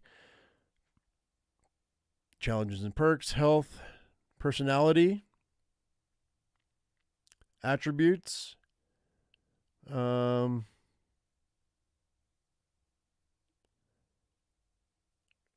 fatigue and stress.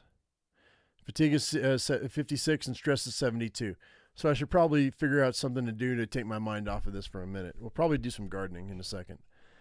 But right now I got to go over and see my, let me check my, see inventory.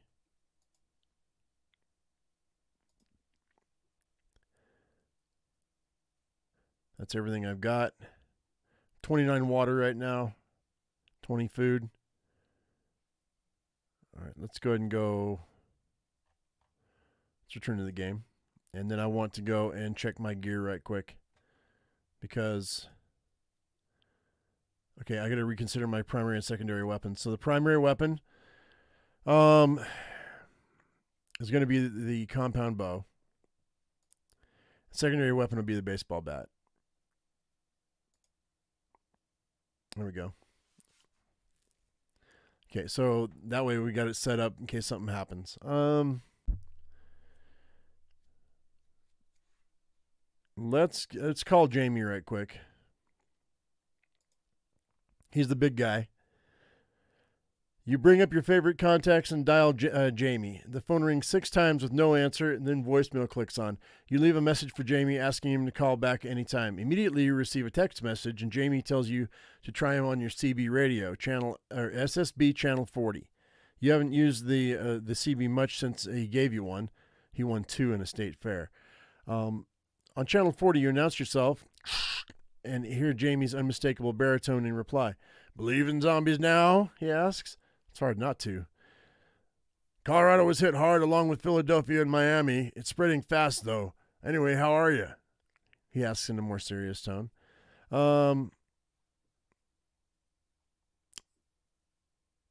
Let's see here.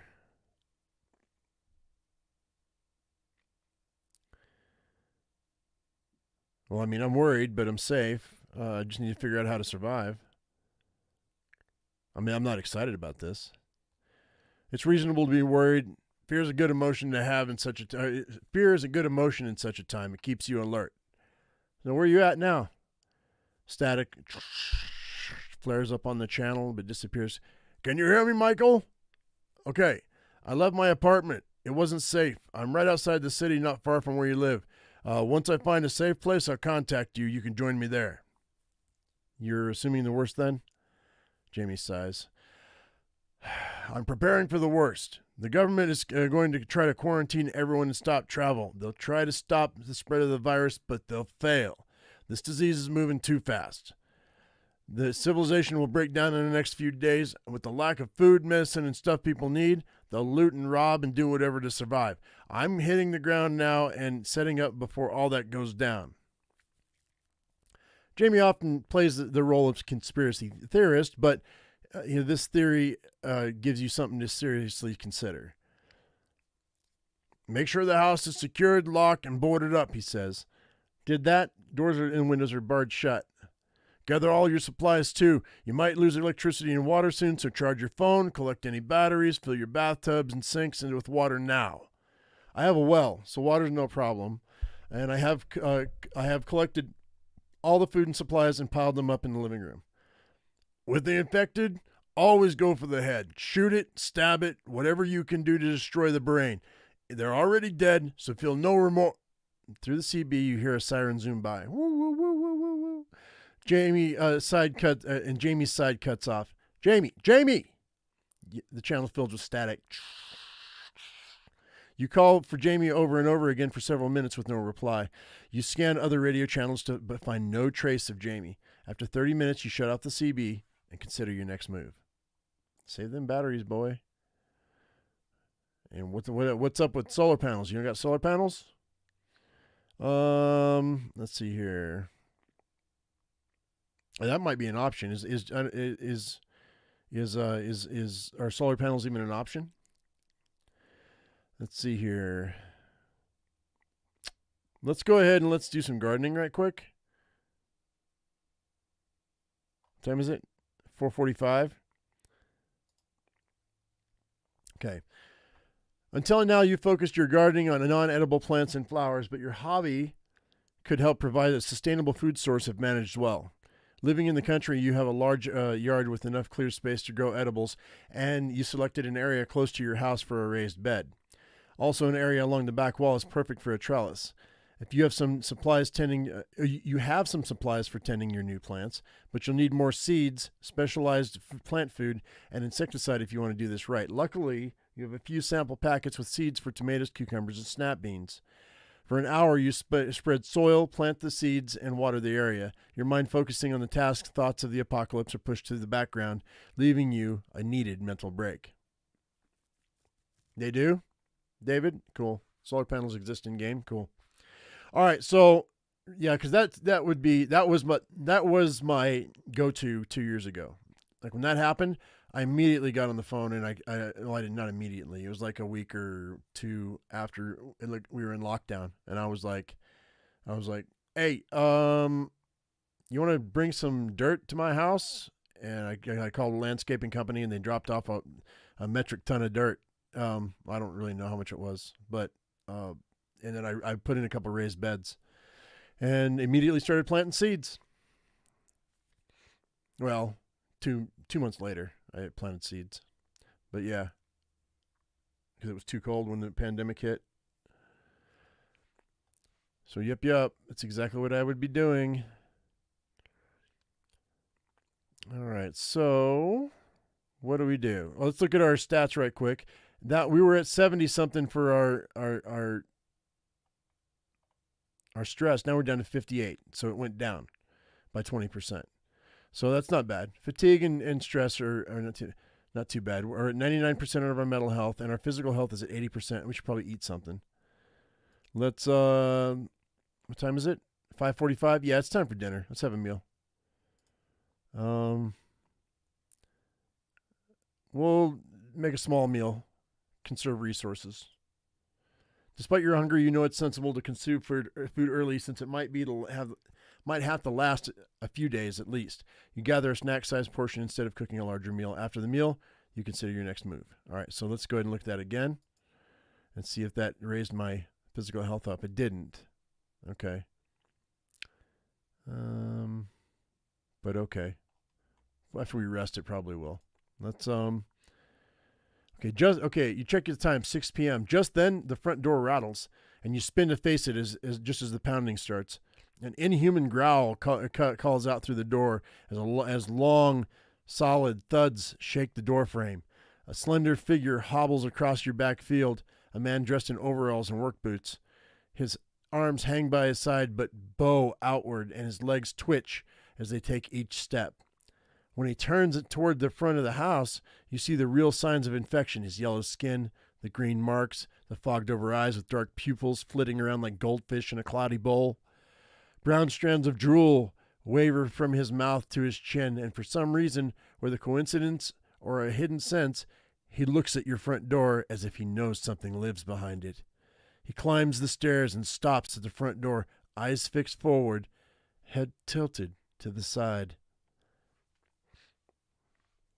I'm going to sneak around the house and deal with him out in the open. If I can go out a window, go out the side of the house, sneak around the side with my crossbow or with my bow, hell yeah, let's do it. Zombie stands at your front door, eyes searching for a way in. He's not going anywhere, and he needs to be put out of his unliving misery. You consider your weapons: compound bow and baseball bat. I use these weapons. You head to the kitchen and unlock the back door. You cross the yard and leave through the back gate, then circle around your property out to the main road. Your neighborhood is quiet, and the ground is slick from melting snowbanks. In front of your house, the zombie stands on your porch, slight, unsteady stance like a tree blowing in gusts of wind. You crouch and creep toward the property line, moving between bushes and trees for cover. You move in close to the infected man, who faces away from you. Unaware of your approach, you raise your compound bow, aiming at the zombie's head. You've fired this weapon many times. It feels light in your hands, and moving targets have never given you trouble. But this is different. This zombie, this thing, has one purpose: to kill. You can't reason with it. He can't be scared into submission. He can't be ordered to stop. If you miss, there's a good chance you'll die, and those odds are terrible. You draw the string and let it loose. You hear a whew as the arrow flies. The dark spot opens in the zombie's head, which snaps backwards. His growl dies in his throat. His jaws clench shut. The wound on his forehead leaks a brown, milky fluid, and the zombie's body seizes up and falls over. Yeah, this is a good time, now that African Warlord has mentioned it, to remind you guys, if you are liking what you're hearing right now, why don't you go ahead and hit that like button if you would, please. And if you haven't subscribed, now would be the time to do so. I appreciate that. Thank you, African Warlord, for reminding me to remind them. Oh, yeah, old school, too. Yo, you get them when if you start in the suburbs, solar panels? That's cool. Right on.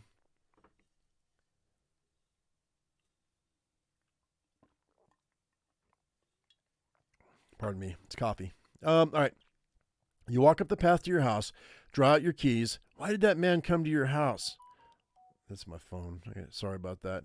Will more come? These and other questions fill your mind as you move inside your home. Dirt stains on your pants are reminders of what just happened. You wash your hands and face and change your clothes. Thinking of what happened, you feel concerned, I need to protect myself. Sad, demoralized, upset at taking a life. The man was infected, but he was still a man. Afraid for my safety. I don't want to die. Intrigued. Is there any way to use the outbreak to my advantage?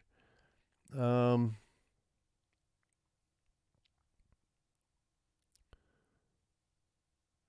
mean, I'm concerned about my survival. I need to protect myself, so yeah. A zombie attacking your home puts the dangers of this outbreak into a spotlight. With civilization breaking down, you need to prioritize your survival needs. Food and water will become even more important as supplies dwindle and essential services fail. In a short time, people will run out of resources and do anything to survive: steal, hurt, even kill. As more and more people succumb to the virus, zombies will become an increasing threat. Time passes, and you know the outbreak won't wait while you contemplate the threat of the infected. All right, let's go ahead and we'll call our neighbor Billy, which will make the phone calls. It's 6:45. All right. You search through your contacts in your smartphone and spot a number for Bud Taylor. You dial, half expecting the line to be dead, but you hear a dial tone. As you dial, you wonder if anyone will answer. You haven't spoken with Bud Taylor in a few days, and now's a good time to check on your neighbor. Hello? A deep, though feminine voice. Mrs. Taylor? Michael? Her voice returning to the normal higher tone. Sorry about the trickery just then. I just wanted to make sure you weren't dangerous. I don't think the infected would call first. Of course not, but you could be like a guy pretending to be a deputy sheriff who's parked nearby and wants to check on the security of my home just to get inside and rob me. Anyway, how are you? I hate calling them infected or zombies. My ear hurts from your constant babbling. No. I would not say that. I'm doing the best I can considering all that's happening. That's honest. That's a real positive attitude there. This outbreak thing is highly concerning, and I'm talking excessively in order to distract myself from reality, like going to the dentist. I say the state capitals in reverse alphabetical order just to distract myself while she's prodding with metal hooks. Anyway, you called. What can I do for you? Do you need anything? A high-pitched giggle pierces the phone. What kind of question is that? Seems obvious. Do you need food, help with something, etc.? It's just a funny question. And yes, I do know what you mean. I need lots of things, but not food or water. I'm not worried. The news say that this outbreak is getting worse. Lots of people are dying. I worry about my animals, my parents, my brothers. I'm afraid for our city in Colorado and our country and the world. We can't get ahead of the virus. We can't get ahead of the virus, of the spread of this virus. If there's no cure, no vaccine, so we're sitting ducks waiting for to become infected or killed. Billy coughs through the phone, and you hear movement on the other end of the line. She sniffles, and a dog barks in the background. I just need this to talk to someone. Thank you. Let's talk about something else. Are you home by yourself? Billy pauses for a few moments. My brothers are upstairs, and the dogs are here. Mischief and Tank, pit bulls, nice dogs, but they don't like strangers. You only met Peter and Matthew Taylor when they delivered vegetables to your house. Both are large and husky football players from the local high school who stayed on to work their family's farm instead of accepting scholarships to college. Mom and Dad aren't here, but they should be home early tomorrow. What about you? I'm home alone.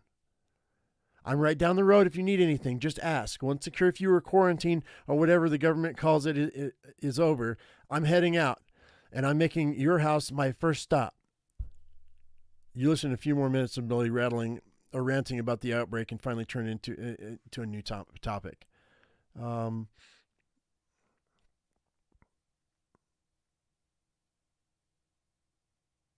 see. Are you still working on the farm? I thought your dad. I heard your dad say you were going to college. I'm still working on the farm. I did it to get into University of New Mexico's photography program. It's expensive, but I received a partial scholarship, and my grandmother left me money when she died, earmarking it as a college fund. But last year's crops didn't produce enough, and so I told my father I'd use the college money for bills. He didn't want to, but farm subsidies aren't what they used to be. First time we argued as adults, argued as adults since I just turned 19. Anyway, I have until June to decide, school or no school.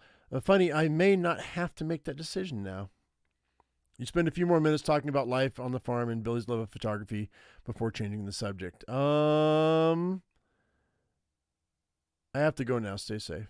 I'm not going to ask for anything. She's got like 3-4 people and 2 dogs. She can't spare a thing. Okay, take care. Stay in touch. I haven't spoken to anyone else in our area, so we need to keep each other informed about anything that's happening. Laters. You hang up on the phone and consider your next action. 7:15 p.m. I'm going to call these people because I got to figure out what's going on. I call Parker. The phone rings 6 times without answer. Then voicemail clicks on. You leave a message and Parker asking him to call back anytime. And we'll call Vince. And also Vince doesn't answer. And you leave a message. Okay? All right. Okay, so now it's 7:45. We'll check the, let's see. Let's see about crafting an item. I'm going to craft an animal trap. I got enough for 1 trap. 3 metal parts and a survival of 50. Yep. You fashion a small metal cage capable of trapping small game. Craft another item. Maybe. Let's see what we've got. What's under miscellaneous? I need a campfire. I don't need it though. I don't need that right now. Melee weapon. No, hang on. Medical items. I could do a splint, but I don't really need that at the moment. So, what do we need? Antiseptic. We need a botany book. This is for wild stuff. That's great. Biological parts, medicine 70, science 70. I don't have any of that, so I'm not be able to do that. So let's click next category. Real quick, let's go ahead and look at our stats really fast. I'm getting tired though. We're gonna have to go to bed. I think it's almost bedtime anyway. All right, that's cool. Return to the game. No, we're done. All right, it's 8 p.m. Commotion from outside draws your attention to the front window. It's tough to see through the boards covering the glass, but you find a hole. A sizable group of your neighbors are crowding the curb outside a home in the middle of the block. From the first floor window, a tall, older man with a thick gray and black beard leans out and yells to the people gathered. Shouts are exchanged back and forth between the crowd and the old man. "Send him outside! He's infected! Bring him here!" You recognize the older man as Sam Makarov, a retired firefighter who lives with his teenage son, Peter. They moved in 2 years ago, and although you've exchanged a good morning here and there, neither have been approachable. Among the crowd are mainly strangers, some holding long sticks. One has a baseball bat over his shoulder. In the back, Mrs. Ortega, a middle-aged woman who lives around the corner, stands next to her son, Tommy Monroe, who must be home from college. You stare out the window and you notice the crowd getting more and more riled, and Mr. Makarov slamming his window shut and pulls the shade down. Through the edge of the blinds peek two hands and the shadow of a head, but they quickly disappear. Instead of anyone in the mob leaving, a few people in the back are banging on the front door, and a bottle flies and shatters against the brick wall. A woman in the front of the pack seems to lead them as she points at the door and rallies the crowd. Seeing this, you decide to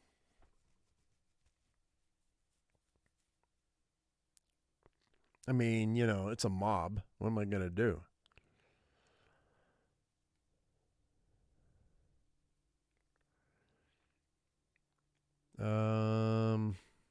I could try to call the cops, but I don't know that was going to do much. We'll try to call them. I guess I could go and see what's going on. Go outside and approach the crowd.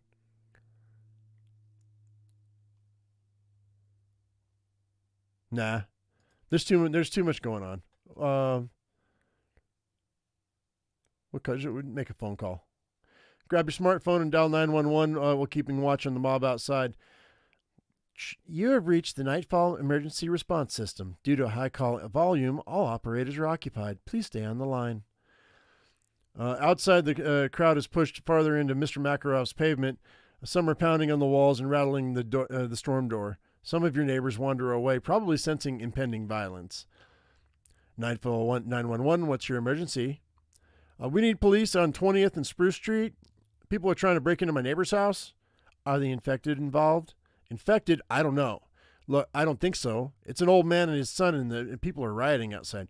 Sir, is anyone in physical danger, or is damage being done to the property? It looks like people are breaking into this guy's house. You're the police. It's your job to stop it. You feel yourself growing angrier as a stupid woman isn't listening to a word you're saying. I understand you're upset, but we're currently experiencing emergencies across the city, with officers responding to numerous calls. We'll try to send someone over as soon as possible.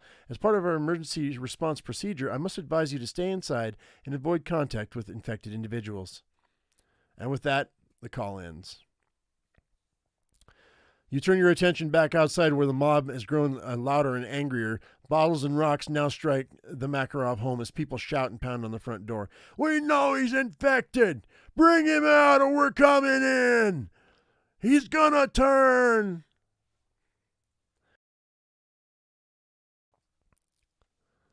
As the crowd chants their demands, the second floor window opens and Mr. Makarov leans outside and shouts down at the mob. Get out of here! Get all of you! He draws his rifle through the window and fires it once into the air with a boom. The panic screams rise from the crowd. People scatter in all directions. Some run behind parked cars, while most sprint down the street and return to their own homes to escape the madness of what's unfolding. A few courageous, defiant neighbors stay behind to argue and continue their shouting, but Mr. Makarov aims down at a trash can and fires, sending the bin into a porch of a nearby house. Garbage flies into the air, littering the area. From the far edge of the street, a voice booms through the bullhorn. This is the National Guard. Your area is under a strict curfew. Return to your homes. A trio of armed Humvees roll through the street in a line, and a voice of the soldier reverberates through mounted speakers, repeating the message. Spotlights shine from each vehicle, shooting bright circles from house to house.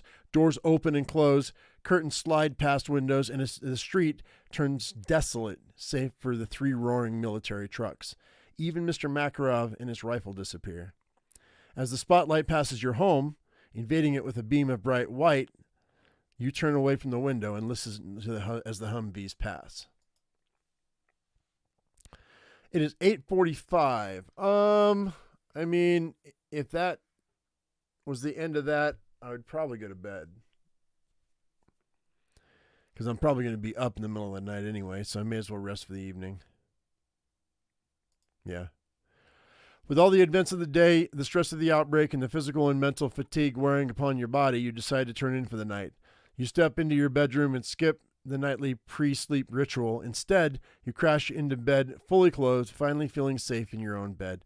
Gunshots, zombie cries, helicopters, military vehicles all join the sounds of the country in an unharmonious symphony, but somehow you fall asleep. Okay.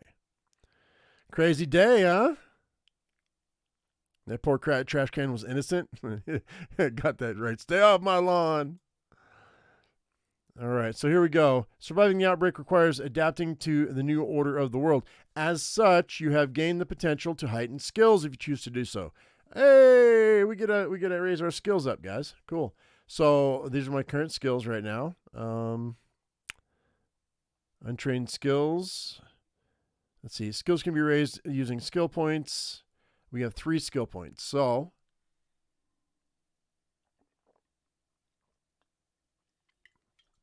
what do I want to do here? Probably close combat weapons.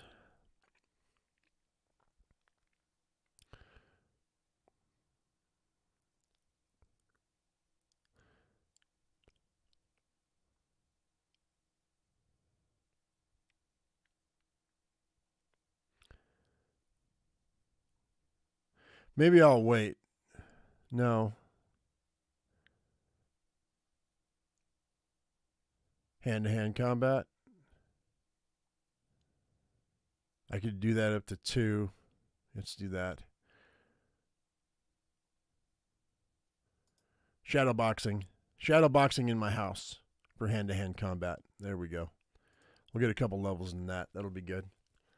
Cool. That should be everything, I think. Yep. New skill levels. There you go. All right. Cool. You wouldn't have to get that extreme. You'd hand out your junk mail. Range and empathy are good choices for the things I've done so far. Too late. Too late. That's okay, though. Good to know for next time. All right. Saturday, May 12th, 2012. You awaken to a stream of sunlight, rousing you from a restless night of sleep. You feel more refreshed than last night, but wish you could rest for another few hours. Today will be critical. Either the governments of the world have figured out a way to deal with the infection, or the zombie plague is won. No other options exist. You rise from bed. You feel groggy, and your stomach aches. You want to stay in bed and avoid the world. Too many things need to be done, so you stand, steady yourself, and take a deep breath. Your stomach growls like a pissed-off zombie. You have enough food to last a few days, but if martial law persists, you won't be allowed to leave your home to restock. How long could you be forced to stay inside? Or is it even safe to leave? The infection spreads at an incredible rate, and zombies roam unchecked through the countryside. If you leave your safety of your home, what will civilization resemble on day 2 of the apocalypse? Weeks ago, you watched a documentary on Hurricane Katrina, and one of the most powerful natural disasters in U.S. history. In the aftermath of the destruction, the affected areas fell into chaos, infrastructure failed, people looted stores and residences for essential items, and violence increased among the survivors. After the outbreak, can you expect the same impact on all of civilization? You step to the window and peer outside. The area is empty of people. An overturned car sits on the road, and further down, an empty military jeep is blocking your neighbor's driveway. From a distance come a chug and roar of a truck. The wind whistles and blows hard against the side of the house, and the snow has melted away. It's as if the whole world has gone on vacation and left you on standby. And then, As if answering the call, you spot a figure staggering along your property line in the telltale manner of a zombie. He stops and looks up. His mouth opens, and he screams, mocking you, telling you that the zombies roam the earth and it's their world now. He might be right. Peering through the window, your mind wanders about the day ahead. Your highest priority is to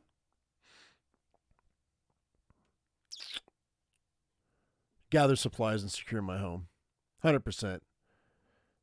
Your safety relies on keeping out intruders and having the resources to outlast the outbreak. This might require scavenging in other homes in the neighborhood or venturing out to stores and facilities to take what you need to survive. Well, let's learn about the outbreak and the government's plan. The government must have a plan to help its citizens. With the military maintaining some semblance of order, the people in charge are trying to control the situation. To survive, you need to be poised to act on new information put out by the government. The garbage truck barrels past the corner of the street, its heavy motor clanking and sputtering. You pull the window shade down and cross the room to your bathroom. You use the last of your toilet paper and realize after showering and brushing your teeth that you're running out of shampoo and toothpaste. You exit the bathroom and head to the closet. With the spring weather outside, you can dress in lighter clothes and don't need the heat of the house. You flick the light switch, but nothing happens. Has a bulb burned out? You try the lamp, and the pale light shines through the room. You get dressed and then head downstairs to start the day.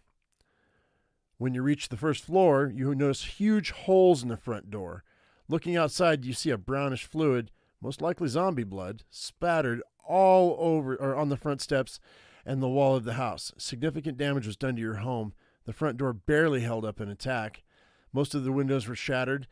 The kitchen door has been bashed with holes, and the back porch has been busted in several areas. You spend several minutes clearing the broken wood and shards of glass, but will need to repair the damage, at least enough to keep the infected out when they try to break in again. This guy's terrible at fortification, man. You stand in the middle of the living room and feel a low rumble in your stomach. Though the distant shrieks of the infected outside the walls and sporadic gunfire draw your attention away from the thoughts of a solid breakfast, you walk into the kitchen and prepare some food to give you enough energy for the day to come. Before the outbreak, you never worried about food and clean water. A simple walk to the grocery store or a phone call for food delivery took care of your needs. With the current state of civilization, food has become even more valuable, so you have a moment of panic when you don't hear the hum of the refrigerator. You yank open the door and check your remaining food. Do you typically eat 4 to 5 portions per normal meal? You're not in immediate danger of starving, but you only have a few days of food left. You turn the burner on the stove and hear a puff of gas before the flame ignites. You have a well, so the faucet pumps out water. Content with all these utilities still work, you consider how much to make for breakfast. Talking about the day after, electricity's run out. I got gas and I have water. Like, I've got heat and I've got water. Dry goods are a thing. Oatmeal's my friend. Beans are good. I mean, I'm just saying off the top of my head what I'd be thinking about. But if I had a lot of perishables, I'd be making a large breakfast. I'd be eating that food, and I would, because it's not going to do anybody any good in the garbage can. It will do you good in your stomach. Make a large breakfast. You have no idea what challenges today may bring, but you want to start off with a healthy breakfast. You cut and peel vegetables and find some just ripe fruit to add to the meal. Since the stove works, you scramble some eggs and add herbs to bring out the flavor. You carry a full plate of food to the table. As you sit at the kitchen table eating the abundant breakfast, you mostly feel ready to be a part of the new era of human civilization. This world's been going downhill anyway. It needs a reboot. That's exactly how I feel. I really do.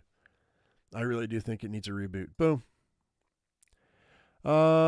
It may seem crazy to. By the way, I don't want to hear you guys you going, this guy's crazy. I'm not crazy. Okay, my father just raised me to be a realist. I don't know.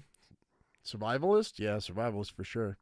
It may seem crazy to admit it, but you have been waiting for a revolution and seeing the apocalypse as the start of a new society and evolve and an evolving human condition. Your species must adapt or go extinct. Everything is up in the air, and you can't wait to see where it all lands. That's the truth of the matter. After breakfast, you spend a short while clearing the table, cleaning the pots and dishes, and washing the stove and sink.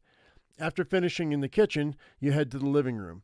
You hear the unmistakable noise of a garbage truck passing your house. You doubt the sanitation department is still servicing the area, so why is it driving through your neighborhood? That's what I would want to know. Especially because, that happens once a week. If it's not on the day that your garbage normally gets picked up, I guess the city might still have the garbage men working, but I don't know, man. I don't think so. You check the time, 8:15 a.m. The house phone rings. Jamie's name appears on the caller ID. Jamie, are you okay? Yep, I'm good for now. Something interfered with my CB yesterday when we spoke, but now my phone's working. Weird. How's it going? As you hear his voice, you feel a sense of relief, and you feel Jamie in on everything that's happened since you spoke. I don't know your plans, but it might be best to stick it out there for now. How are you on food? He asks. Not bad. I have enough food for a day or two, but I'm running low. You'll need to find a way to get more. This isn't going to be over anytime soon. Sounds like Colorado's been hit hard. Looks like we've been quarantined. The military set up checkpoints and FEMA camps are going up outside the quarantine areas. I'd be careful if you do go out. There's news of widespread looting and rioting, and I met up with some people not far from where you are just to be safe overnight. I'm leaving them in a bit, and I will scout out some safe havens for us. If you need me, though, don't hesitate to call. I'll make my way there. Damn, I gotta go. I'll see you soon. Be safe, my friend. Okay. Cook the ultimate omelet? Yeah, totally. Okay. Let's see here. Whoops. Next you...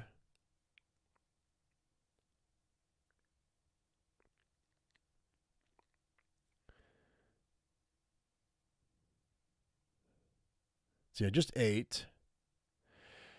Place the trap to catch animals for food. Let's do that. Put that out. I should have done that yesterday.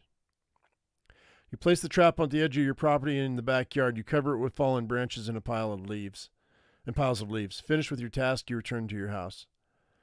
All right. So we got, because, protein, guys. Protein. At least until the vegetables come in. It's going to take a while.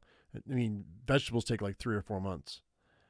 So what do we got? Let's see here. What else do I want to do? Repair the damage to my home. What am I doing? Should have done that first. Crafting and home repair aren't your strongest skills, but you do your best given your limited knowledge and resources. A fair amount of damage has been done to your house. First, you repair the front door by covering it with plywood boards and reinforcing them with 2x4s a few feet apart. Without metal parts to fasten the surfaces, you reuse old screws and bolts. Since the front windows were shattered, you cover the area with plywood and cut some slits so you can still see outside if needed. In the kitchen, you repair the exterior surface of the door with strips of wood scavenged from your house. The back porch is beyond repair and will require rebuilding. The whole process takes an hour and 15 minutes of hard work. Okay, that's 10:15 a.m. As you pass by the window, you hear a loud moan close to the front of your house. You find a gap between the boards covering the glass and look outside.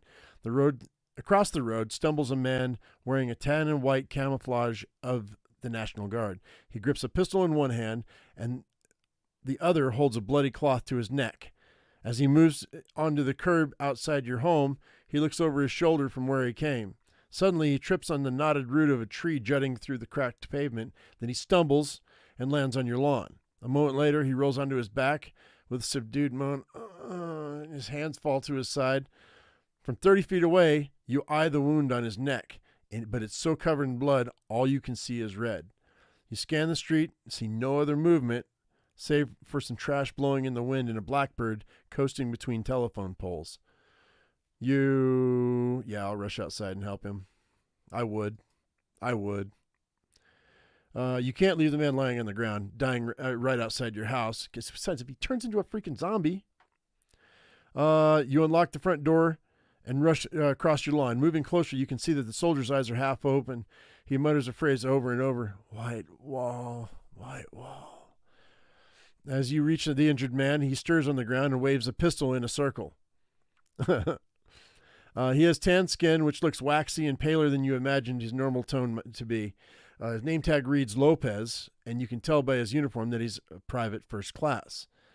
"I'm here to help. Just relax," you say in a calm voice and place your hand on his arm and shoulder. His eyes open and he lays the gun across his stomach. He glances left to right, scanning the area. "Sorry. Water, please." The soldier lies on the ground. You, run inside and grab a bottle of water for him. "Sure." "I'll be right back," you say, and run across your lawn. If water keeps him alive or merely brings him comfort, it's a simple thing to provide. Back inside, you knock into a coffee table, nearly busting a lamp as you race over your pile of gear and supplies stacked in the corner of the living room. You don't know how long the soldier will last, and you want to get back outside to him. You break off a plastic bottle of spring water from a pack and head out of your home. As you walk toward the soldier, he rolls onto his side and places a bloody cloth on his neck. The pistol falls to the lawn, disappearing in the high grass. He struggles to rise, but only manages to sit on the curb, legs in the street. As he tries to stand, an engine roars in the distance. From around the corner, an armored Humvee straddles the sidewalk and straightens at the end of its turn. As the hum of the engine rumbles across the street, Lopez springs to his feet, wobbles, and then crashes down onto his hands and knees. He half crawls, half drags himself a few feet before tumbling curbside onto the street. You try to catch him before he falls, but he moves with determination. Again, he mutters, "White wall." Then he shouts it with a boom from his chest. The Humvee rolls to a screeching stop, and the front passenger door swings open. Out steps a tall, lean man with a youthful face. Curly blonde hair pokes out from under his cowboy hat. He carries an M16 and leaps up to sit on the front of the vehicle, sit on the front hood of the vehicle. His bottom lip bulges and he spits a wad of brown liquid into the grass.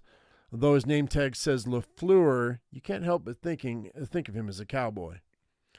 Driver steps out of next, a massively built man with dark features and a bald head. He folds his arm over his chest, which further bulges the muscles of his arms. His name tag reads Croston. The back door of the driver's side swings out, and a dark-haired woman slides out. She's shorter than the top of the Humvee's door, but stands tall and strong in her battle fatigues. As she moves onto the lawn, she sidesteps the cowboy's spittle and adjusts a holstered pistol on her belt. You spot her name tag, which reads White. "Good day to you. We've been looking for Mr. Lopez," she says. "This one here has left his post a while ago." White glances down at the injured shoulder. "All right, Lopez, we found you," she says and nods to Croston. Lopez swings his arms wildly as the muscled soldier hoists him up as easily as a father carries a squirming toddler. "No, no," Lopez mutters until Croston sits in the back of the Humvee and closes the door. "Well, our work here is done," she says in an upbeat tone. She picks up Lopez's pistol from the ground and tucks it into her belt. "Let's head out, boys." As the soldiers turn to leave, you let them leave. I mean, really. There's 3 of them. They're all armed. I'm out here with a bottle of water and holding a bottle of water in my hand. I'm going to let them leave. I'm sure there's a lot of dialogue here that you can get into. I'm going to leave that for you guys. I'm just going to let them leave. None of my business. The 3 soldiers return to their seats in the Humvee. Strangely, none of them seem too concerned about Lopez's well-being. You walk back toward your house, reflecting upon everything that just happened. Whatever went down between those soldiers, the real truth is that the apocalypse doesn't care about soldiers, zombies, Humvees, or citizens of stodgy farms in Nightfall. It cares about nothing. And the single events of a sliver of a country don't matter in the long run. An indisputable fact you accept as you enter your home and lock the door. That's the truth, man. Jennifer Lopez. Huh.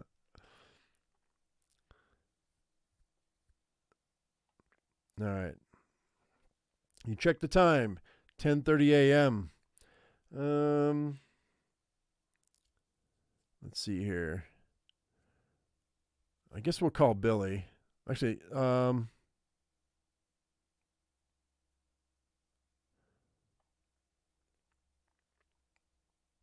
treat my wounds. What? What? That's new. Since the outbreak started, you've suffered scrapes, bruises, and strains.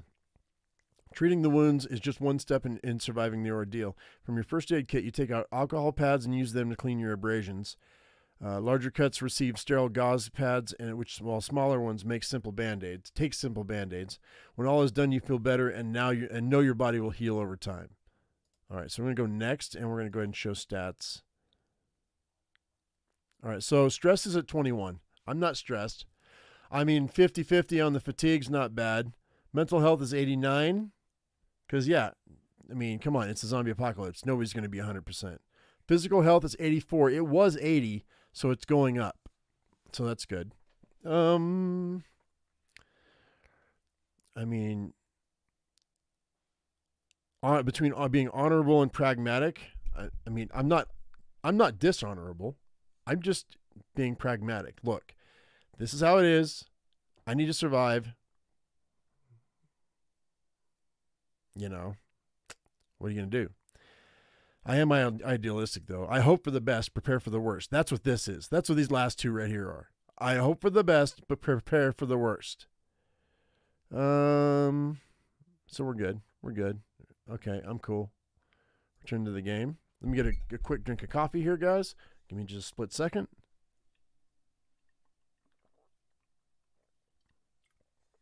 All right, now it's 11 a.m. Let's go ahead and call Billy and see how things are doing at her house. You dial Billy's house and the line rings over and over with no answer, not even a voicemail message. You don't know her smartphone number, so you try the house line again with the same result. Is she alive? Did she abandon her house or was she forced out? And what if she's hurt and needs help? Are her brothers still alive? Since Billy's your neighbor, you could walk over and check on her, but every action has risks in the apocalypse. I mean, she has 2 brothers and 2 dogs, right?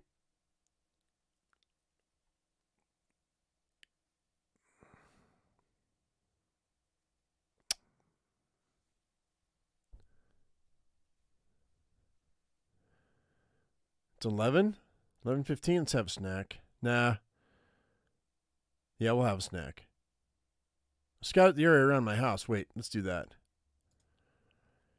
Okay, with the way the world looks outside and no sign that the outbreak is over, you realize resources are crucial to your survival. You'll need to leave the safety of your home to find food, supplies, and items to secure your home, and even to make contact with those survivors. That's what you call living. That's what you call other living people now, survivors. Got it. Before leaving, you consider your primary and backup weapons, the compound bow and the baseball bat, and we're going to keep those. You lock the front door of your home and follow the path down your property to the road. You take a deep breath and spend the next few minutes coughing and wheezing due to the pollen in the air. You have a feeling you'll be short-winded all day, but with no humidity and the stiff breeze, you feel cool, though the air is noticeably warmer than yesterday. Activity has picked up in the area as the country has come to life. A woman on horseback passes by, holstered pistol clipped to her belt. The horse picks up speed at the sound of a rifle a short distance away, and a flock of geese fly overhead, equally startled by the noise. You see no infected, but you know they're around, and you can't help but wonder when one will appear. You walk down the path to the road and glance all around the calm neighborhood. Birds soar overhead, and flowers sprout along the roadside. The snow has melted across the fields on the hill beneath your property and drained out to the road, leaving huge puddles. You see no activity in the area, no cars or military vehicles, no neighbors or other survivors, not even the infected wandering the countryside. While walking around, you find a patch of edible wild berries in a thicket of bushes. You pick them all and place them in your backpack. Aside from the Taylors, Vince, and Parker, you don't know many other neighbors. A small creek wraps around the back of your property. On the other side sits a 3-story Victorian owned by an older couple you've rarely seen outside their home. Further up the road, A home under construction has boards covering the first floor windows and plywood hammered over the door. A narrow fire escape leads from the curb to the second floor, which appears unprotected. Farther down the street is the largest house in the block, a one-floor residence with owners who travel often and might not even be home. Having checked out the neighborhood, you step back inside your house to decide your next move. Well, at least we got some berries out of the deal. That's cool. Let's go ahead and let's check my gear. How much food do I have now?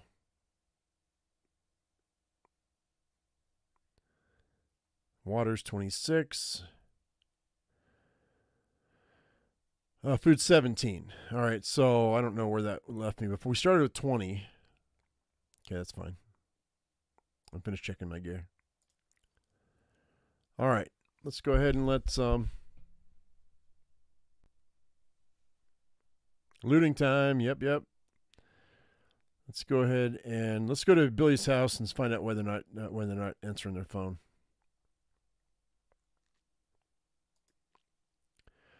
Billy would have answered the phone if she were home. She could be in trouble and need help.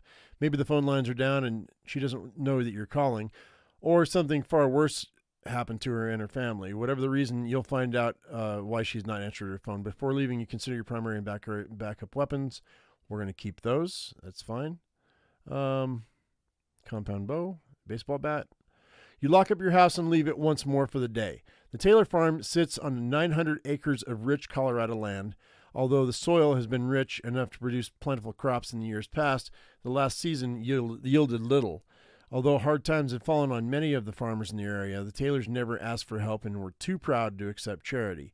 At least they had Billy's college fund to help them through that lean season. With the cold winter, you doubt the crops would have done much better this year.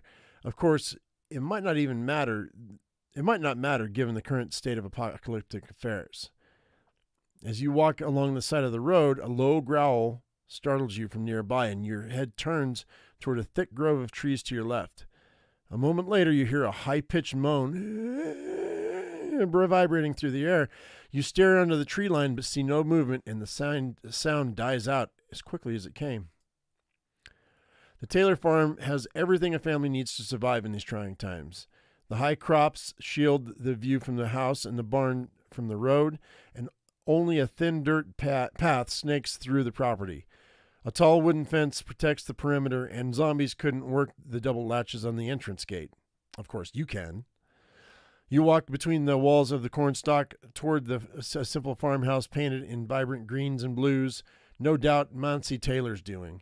An artist of Shoshone descent, Monsi brings the colors and spirits of her people to everything she touches, and the farm is no different. As the field drops off to reveal the porch, you spot the front door hanging off the frame, and one of the huge windows had been shattered. One hand grips your compound bow as you step up to the porch leading into the open home.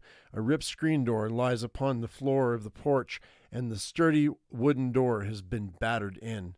Flecks of ruby red liquid have dried along the threshold, and you hear a faint patter echoing through the house. A large black X has been painted on the wall beside the door. Let's see here. Let's head in cautiously and sneak around to find Billy and her brothers. Now, the house is likely overrun with infected. Whoever did the damage to the front of the house might still be inside. Reason dictates a cautious approach. You step into the dark interior and stop just beyond the threshold. Little light shines in the room, and with the windows covered by blankets. Only a few rays of sunlight stream through the broken window. As you move for a better view, your feet bump into something solid on the floor. A woman is lying upon her side, and by the pale complexion and distorted features, she seems to be in the final stages of infection.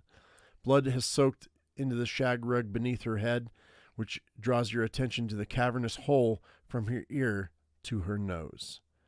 She got shot. You walk along the wall and try the light switch, but it only leads to a flicker and then darkness. You can see well enough to spot an overturned couch and gunshots through the cushions. A dining room table is pushed against the wall, and blood stains the surface in a swirl. Bullet holes riddle a wooden divider between the kitchen and living room, and a bookshelf lies at an angle, the remains of shattered Native American pottery visible beneath it. A sudden movement from the side of the room causes you to duck, and something pauses just overhead.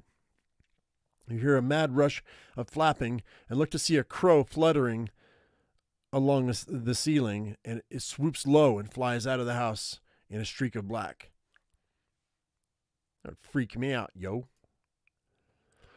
You search the house and find no one inside, not Billy, her brothers, bandits, or zombies. A line of blood leads from the refrigerator to the open back door, and more bullet holes dot the kitchen walls. The cellar door is smashed, and you find the body of a middle-aged man with a stick impaled through his left eye. He wears overalls and work boots, but has nothing to identify him, although you know he's not a tailor. The house has been ransacked, and few items of value have been left behind. Most of the kitchen cupboards are empty except for a few packages of snack cupcakes and a few sticks of dried meat. That's it. I mean, that's something. Under the bed in one of the tailor's son's bedrooms, you find a quarter pack of cigarettes, 2 candy bars, and 2 bottles of beer. Tucked behind the toilet bowl is a spare roll of toilet paper. You also find 2 tins of gunpowder. Although the shed connected to the house, to the back of the house has been picked clean, you take some wood, mechanical, and metal scraps. In the dirt next to the shed is a library book on plant life of the Colorado Valley. You take it with you. Having finished your work, you head to the front of the house. Having finished your search, you start your journey home.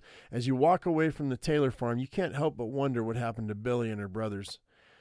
By the looks of the wrecked home, it's hard to imagine they survived, but maybe you can have faith that they did. From now on, you should set low expectations for ever seeing people you used to know. Ooh, it's getting dark now, man. You make it back home without incident, but not without seeing the living and the dead. You had to hide behind a tractor while a pack of zombies chased a couple on a motorcycle. A military helicopter swooped low overhead and tossed trash from their open cockpit, and a soldier yelled some words you couldn't make out over the noise of the flying machine. You also had to avoid a pickup truck of good old boys who were taking shots with rifles at random objects on the road.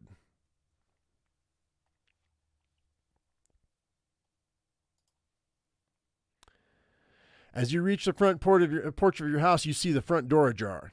God dang it. Moving closer, your heart quickens as at the sight of dirt tracked over the threshold and trailing into your home. You son of a zombie. You walk up to the door and peer through the narrow opening. More dirt footprints lead from the doorway, but you see and hear no sign of an intruder. You step inside, careful not to make any noise. Your footsteps fall without a sound on the carpet, and you slide along the living room, following the tracks toward the stairs. Then they pass the stairs leading to the second floor. You peer around the corner. And you see no one in the den, and the tracks go dead in the middle of the floor. What? A plane flies overhead low and sweeping like passing thunder, and as the sound fades, you turn to hear a low murmur from the other room. You skirt along the staircase and lean into the living room, and there in the kitchen doorway stands a man, tattered clothing clinging to his gray and yellow pocked skin. You backstep and raise your compound bow. He hasn't seen you yet, or he would have attacked. He might wander into the kitchen, giving you time to sneak behind him for an easier chance to kill. You could open the door, like an insect buzzing around in a car. The zombie might just find his way outside. Of course, you could just attack him and get it over with.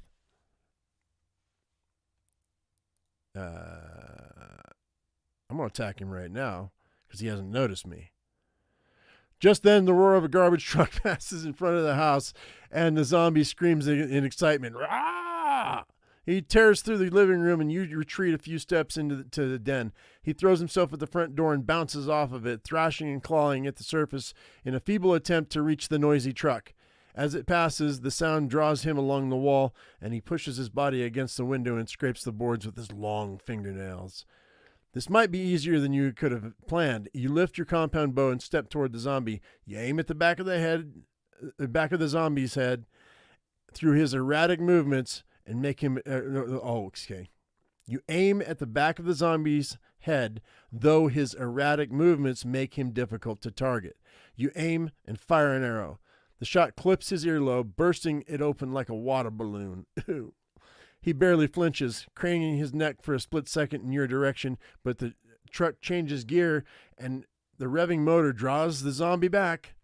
You readjust and shoot again, this time puncturing a hole straight through his skull above the neck. The shaft sticks out of his mouth at an oblique angle.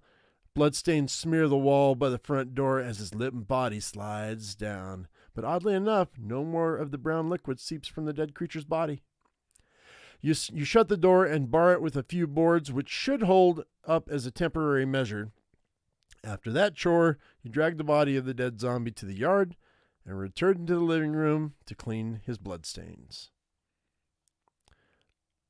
Avon calling. Dominoes. Dude, man. I mean, boom boxes would be coming back into style. Be going back into fashion if this happened. That's for sure.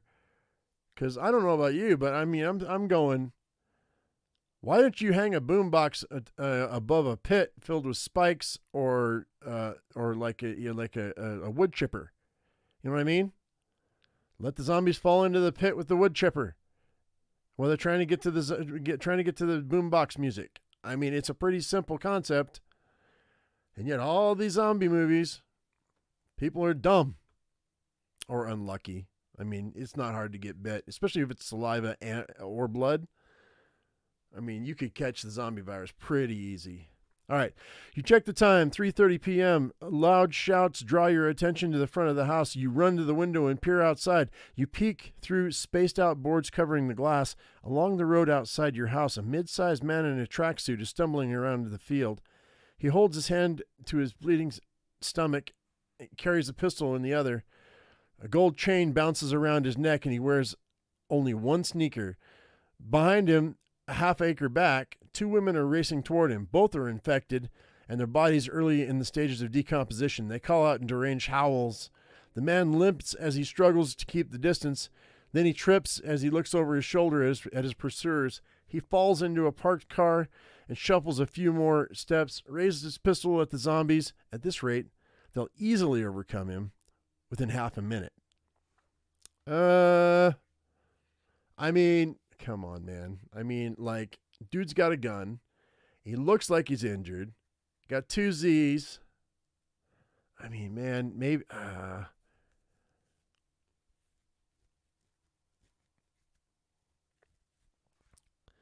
I'd shoot from the safety of my house. The man will surely die of the two zombies, but you can't let that happen. You find a space between two planks covering the window wide enough for the shaft of your compound bow's arrow to fit through. As you prepare your shot, you spot the two infected women charging across the field, though their stiff limbs keep them from a full sprint. The injured man lifts the pistol over his shoulder and fires back at the zombies, missing wide.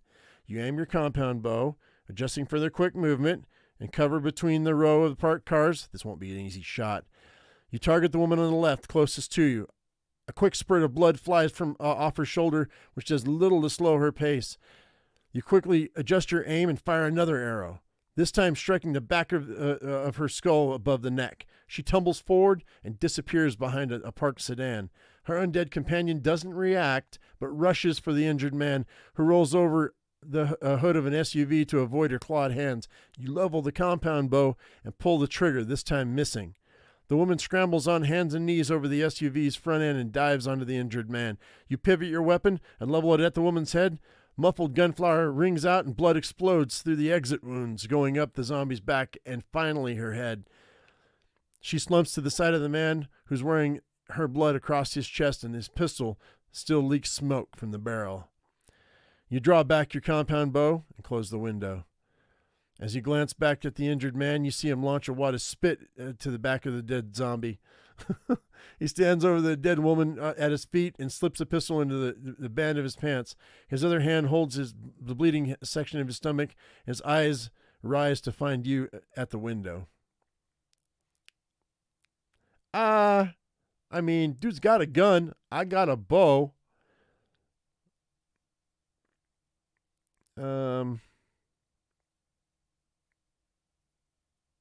I'll learn more about him. The man has a gun and knows how to handle himself despite being nearly eaten by zombies. If he lives in the area, he might have supplies. You're sure he'd be willing to you're sure he'd be willing to hand some over if motivated properly. I don't know that. But okay.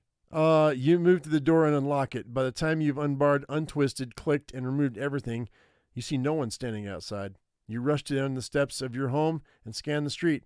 At the far end, you see movement, the injured man running past the corner house in the direction he originally came from. When he reaches the corner, he throws up 2 fingers, the peace sign. Peace! The neighborhood seems unusually quiet for the heart of the city. Heart of the city? I thought it was in the country, but okay. Though it feels good to be outside again, the stench of the dead zombies reach your nose, and you return home and lock the door again.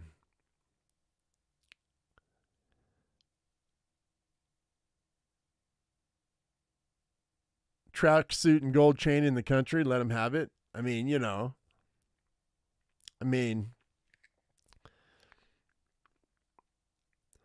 yeah, he was probably just passing through. You check the time, 4 p.m. Loud noises from the road draw your attention to the window, and you look through the hole in the boards to stare across the field at a minivan pulling over the edge of the path leading to your home. Suitcases and duffel bags are strapped to the roof, and the interior seems full of more bags and boxes. A gray-haired man steps from the front passenger side, though he appears much younger than the color of his hair portrays. A suitcase falls out of the van's open door, and he swears, lifts it, shoves it inside. The driver's side door pops open, and a woman steps out. She adjusts a baseball cap over the thick bundle of hair and kicks her boots against the tire one at a time to clear off dirt. She has smooth, mocha-colored skin and bright red lipstick. "Where the hell are we?" the man asks. The woman ignores him and drinks from a thermos while gazing across your yard. "Lisa!" She drinks and turns her back to him. When she finishes, she turns and empties the thermos onto the grass by the side of the road. "Damn it, Lisa!" The man yells, his voice cracking at the end. "You just want me to come around there. You play this game, and maybe now is not the time to play. We're in the middle of Podunk, Colorado, fleeing from a lethal virus that turns people into monsters, and you want to give me the cold shoulder because I wouldn't wait for your moron of a sister. If we waited even a minute longer, the city would have been locked down and we would be trapped. Now, I'm not asking you for you to be nice to me. Hell, I'm not asking for you to be talkative and pleasant, but I do expect you to show me an ounce of common courtesy." Lisa caps her thermos and turns back to the car. She lifts her finger to her teeth and picks it. When she's sufficiently cleaned the space between them, she points the same finger at him. "Gary, you're a heavy roar of an engine cuts off her words, and a pickup truck speeds around the bend down the main road. As the vehicle approaches, Gary and Lisa step around their minivan and stand together. They eye the truck, which coasts to a stop at the edge of your yard. A trio of men are sitting in the flatbed, and one of them stands, rifle resting upon his shoulder, and shines a halogen flashlight onto the pair by the minivan. "You two don't look like you live around here," says the tall man with the rifle, his tone anything but friendly. "Just passing through, friend." "Who said I was your friend?" The truck's door open, and from them step a man and a woman, and you know them both. Cliff and Delilah Payne. They grew up here, son and daughter of Elijah Payne, a well-known evangelical preacher. Where Eli was fair and kind and neighborly, his children leaned toward their mother's temperament, cold, jaded, and intolerant. "Well, what do we have here, Denton?" Delilah said to the tall man on the flatbed. "Folks from the city, D," he said with a slight chuckle. Folks? Who talks like that, you moron?" D says and steps around the front of the truck. "Pardon my backwater friend, some of us made it past the 5th grade. Anyway, welcome to Stodgy Farms. Looks like you brought your whole house." As D moves to the minivan, you sense trouble brewing on the edge of your lawn. Why is everybody on my lawn? Why is everybody on my lawn? Because it would make for a boring story if it was on somebody else's lawn. Oh, okay. All right. Yeah, that's true. I mean, So, I mean, I know the people. Okay, let's see. I know the people who rolled up. These other folks, they've got obviously their whole life in that van. I'll sit out on my porch and eavesdrop just to see what happens. I'm curious, but I want them to see it that that I'm watching them, because no matter which way it goes, I mean, some sort of compensation might be nice. While you don't want to get involved just yet and rather keep a safe distance, you figure it's best to keep your options open should you feel the need to take action. You unlock the door, step onto the porch to a perfect vantage point to listen and watch from. Gary and Lisa stand near the open doors of their minivan, their bodies tense and rigid. On the back of the pickup truck, the three men rise and show their rifles and shotguns. Cliff rests an axe handle on his shoulder. Dee steps to the back of the minivan and tugs on the rope, tying down a stack of suitcases. Moving here? Not a lot of homes for sale. As I told Denton, I think that's his name, we're just passing through, Gary said, smiling in the way people do when they get pulled over by a cop for speeding and they try to smooth talk their way out of a ticket. Passing through to where?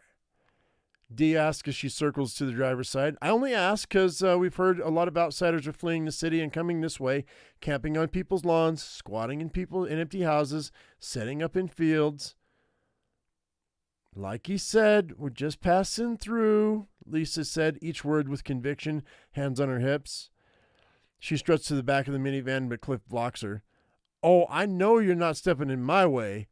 You're not going to let me get or go around this van. Lisa, please let me handle this. Gary slams his hand on the side of the minivan. Look, I don't know what you want from us, but we're leaving Colorado. With the virus and the outbreak and the zombies, we just want to get far away. Other people might be doing those things and the camping and all, but we're out of here. So if it's okay with you, we'll go. Dee folds her arms over her chest and nods as his man speaks. When Gary has finished, she steps closer to him but stares through the window of the minivan. Yeah, you've convinced me. Thank you. We're just concerned citizens, making sure that lawbreakers don't invade our community. The sheriff and the National Guards are so busy, we felt the need to police the area ourselves. Certainly. You can go. You can go through. Great. Lisa, how about we hit the road, Gary says, turning to the passenger seat. Lisa backs away from Cliff, but he grabs her arm. We're just going to check through your possessions to make sure you're not carrying contraband through our town. All right, boys. As the group moves toward Gary and Lisa, well, I know these guys. Yeah, I would. But then again, I've been in situations like this before where people, they don't take kindly to, no, I'd probably say something. I would probably say something. You rise from the porch and rush across the field. The back of the pickup truck is emptied, and three men, along with Cliff, now motion for Gary and Lisa to sit on the side of the road. As you round the minivan, Dee waves at you. Hey, Michael, good to see you. Some of these strangers are taking a pit stop in our quiet little town. Before things get out of hand, maybe we should discuss this, Dee. You say. Sorry, I thought it was her. Leaning against the minivan. What's to discuss? We can't allow vagrants to invade our town. Cliff steps beside his sister, axe handle resting on his shoulder. Three men from the pickup truck stand around Gary and Lisa, who listen intently. We're all concerned about this outbreak and want to keep safe. These people are passing through our town to escape the infection. You say you want to protect our town from strangers, but you're using this as an opportunity to rob them. Let's not pretend it's anything more than that. Dee sighs and shakes her head. Put a rifle on him, she says, and Denton aims his gun at your chest. If he moves, shoot him in the guts. The other men restrain Gary and Lisa on the side of the road. Threats and curses fly through the air, mostly from Lisa's mouth, but the pair from the city are forced to sit curbside while their belongings are picked through like they were set up at a flea market. Dee grabs suitcases and bins and sifts through them, tossing most of the items onto the ground as she digs through the minivan. Once in a while, she discovers an item worth keeping, a crate of canned food, a jewelry box, a pair of binoculars, and Cliff carries them into the back of the truck. This goes on for 20 minutes, and by the end, a fair amount of goods have shifted from the minivan to the pickup. Okay, seems like we're all settled here, Dee says, and she waves her finger to the boys. They step away, and instantly Gary and Lisa stand from the road and skirt to their minivan. The Paynes and their friends return to the truck, and the boys in the flatbed arrange the new supplies it holds. As they drive off your field and coast along the road, Dee waves at you and wishes you a fine day. With that with that bit of action past, you step back inside your home. See, I figured that probably was going to happen. They were going to do what they were going to do, and I was outnumbered, so.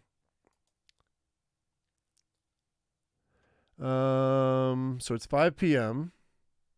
Let me check my stats right quick. My stress would be a lot higher than 59%, that's for sure. I'm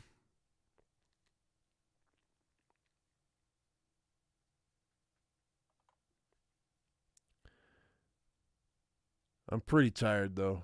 We should think about getting some rest. Let's see. Let's go ahead and...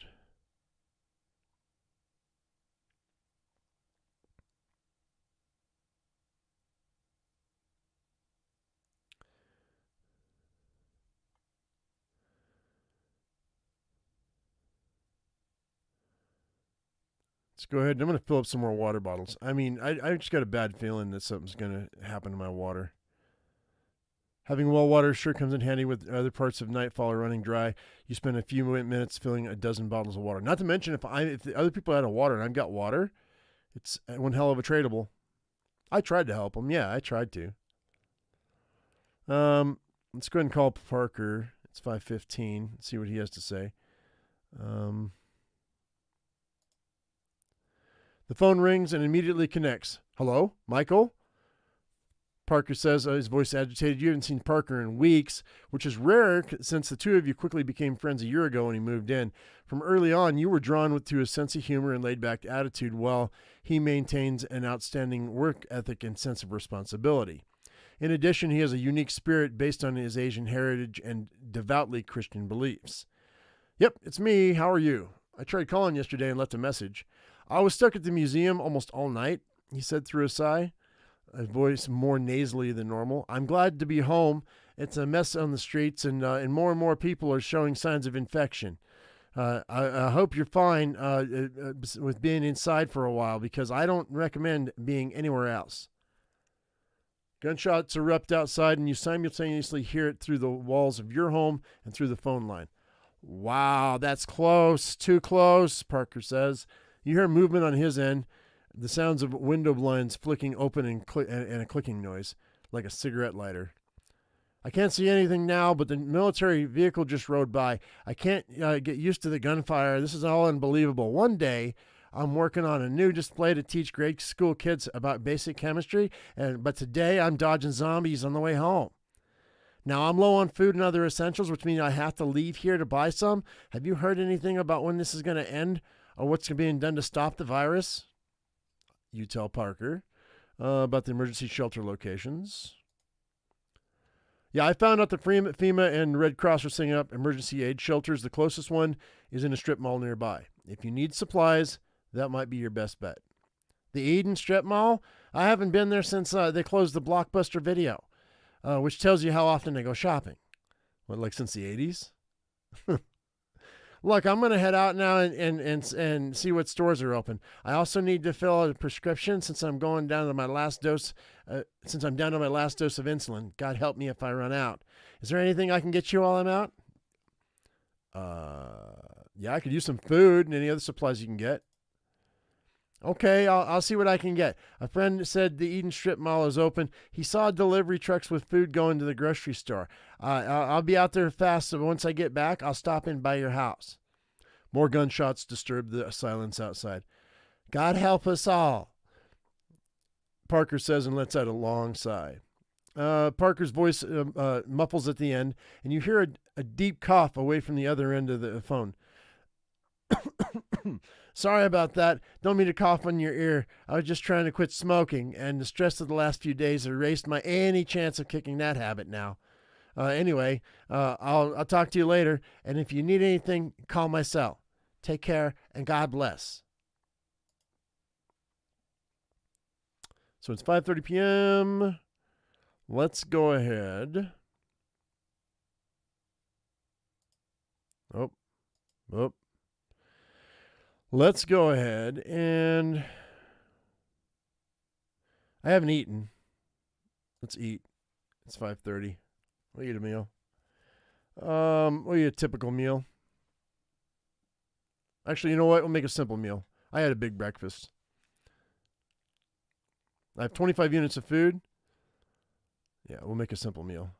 You boil water and cook pasta for macaroni and cheese. Conserving food, even at this stage, makes sense. Although the meal is meager, it restores a small amount of energy and lifts your mood. Yeah, that's good. That's good. That's probably exactly what I would do. What time of year is the story? 2012? 2012. So 10 years ago.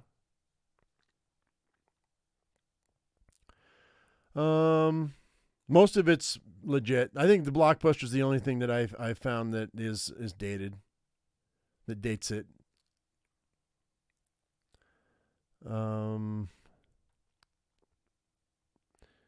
Let's see here. What are we going to do? Let's go ahead. Let's do some more gardening, I guess, real quick. All right, back in your yard, you start your chores for the day and to tend to the garden. It'll take weeks for anything to show above the ground and even more time for actual crops. But this time is important for care and maintenance. First, you bring out your hose to water the soil. Turning on the spigot, the water flows, but you're not sure how long it'll last. Next, you check for insects. Although nothing is growing, some insects eat seeds. Luckily, nothing has invaded your soil. Finally, you check for even a hint of weeds in order to clear them away. After an hour has passed, you hear a strong, close howl. It's shrill and growling, clearly made by an infected. You can't see it, but the sound interrupts your solitude. You stand and look around for any glimpse of the thing that caused the howl, but you can't see it. All you can hear is the howl. It's far and drifting away, moving to chase or to feed. For now, you're safe, and that's all that's all the gardening you'll do for the day. Okay, well, we did some. Check out our stats right quick. Stress is at 39, fatigue is at 60, physical health is 84, mental health is 89. Okay, not bad. I think we're okay. Let's go. Oh, you know what? I fired a few arrows. Let's see if we can make some more arrows. Craft an item. Let's go ammunition. And I can make a quiver of arrows because it takes one metal part, 2 wooden parts, and yeah. So we'll do that. I'm going to make a quiver of arrows just so I have plenty of arrows. You whittle out 20 shafts from the wood and secure metal tips to act as points. Cool. All right. I don't know how many I had to start, but extra is always better when it comes to ammo. So, especially the arrows. All right. You check the time, 7:15. You hear noises from outside, voices arguing. You peer outside through the front window. Walking up to your house, an older man walks along the sidewalk using a cane to tap the ground. He wears dark sunglasses and is led by a young woman. As the sun sets, a dull haze of light shines down, the temperature rising. May is finally acting like May. You see no activity on the street other than these 2 strangers. The pair walks close to the front of your home. Neither appears to be in immediate distress. The man swings the slender rod over the ground and catches a loose cinder block. He lifts his leg far over it to cross. He looks middle-aged, and his salt and pepper hair sweeps to the side in a crisp schoolboy cut. In fact, he has boyish features, and only his hair color speaks to his age. His body is lean and athletic, and has an air of courage and independence as he walks. The girl turns her head left and right as if searching for something. Her ponytail swings about with each turn, and her bangs wisp in the wind. She's not heavy or thin and wears a tight t-shirt that accentuates her curvy figure. The only color to her pale face are red cheeks from the cold, as she must be freezing in her miniskirt. I mean,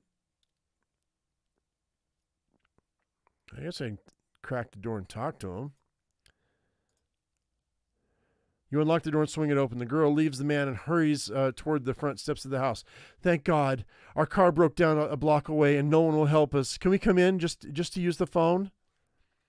As she speaks, a loud piercing sound cuts through the air. All three of you look toward the south corner of the road. Another shriek sounds out, this time much closer. You gotta let him in.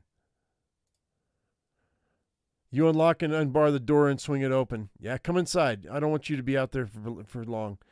Thank you so much, the young woman says as she leads the man up the front steps. I can't believe it. You're the first person who helped us. The man wipes his feet and on the welcome mat and taps the floor with his cane. I'm Lyle Duncan, and this is my granddaughter, Jillian. Jillian pretends to curtsy, though her skirt's too tight. She tilts her head to the side and smiles, showing slightly angled teeth and a sharp overbite. Above her lip is the dot of a mole, and her blonde hair has dark roots. And I'm Michael. Nice place you have here, Michael, Jillian says, glancing around your home. Lyle unzips his windbreaker. Listen, we don't want to be a bother. If we can pay you, if you'd like. Once the curfew is lifted, we'll head out. He shifts from leg to leg in a rocking motion. We really appreciate your help, Jillian says. She crosses her legs as she stands. May I use your bathroom before I pee myself? And I'm not sure if you have first aid supplies, but I've got a cut on my leg. I'd like to clean and bandage, Lyle said. Oh, okay. He points to his leg and now spot damp blood near the ankle. Yeah, okay. I can do that. That's fine. So I offer to use my first aid kit to treat Lyle's cut while Jillian uses the bathroom. Sure, I've got a first aid kit in the kitchen, and the bathroom's upstairs, first door to the right. I'll take care of your cut, Lyle. Jillian runs up the steps, and you lead Lyle to the kitchen. He takes your arm and holds on tight as you pass the couch. He lays his cane down. Again, let me say how much I appreciate your kindness. Everyone seems to have lost their common decency in this outbreak mess. Lyle pats your hand. You set him on the kitchen floor and help slip off his sneaker. He rolls up the left leg at his pants, and sure enough, there's an inch-long gash across his ankle. You open up the first aid kit, remove the antibacterial spray, and clean the gash. Is it deep? He asked, turning his leg. Don't move, please. Not too deep. Was it a knife? I caught my leg against the bumper of a car. Jillian said it was jagged and bent. Just hope it doesn't get infected. Look, you should be fine. I cleaned it real well. Can you believe what's going on out there? Infected running around, military moving in to keep the peace. Do you have any way of protecting yourself?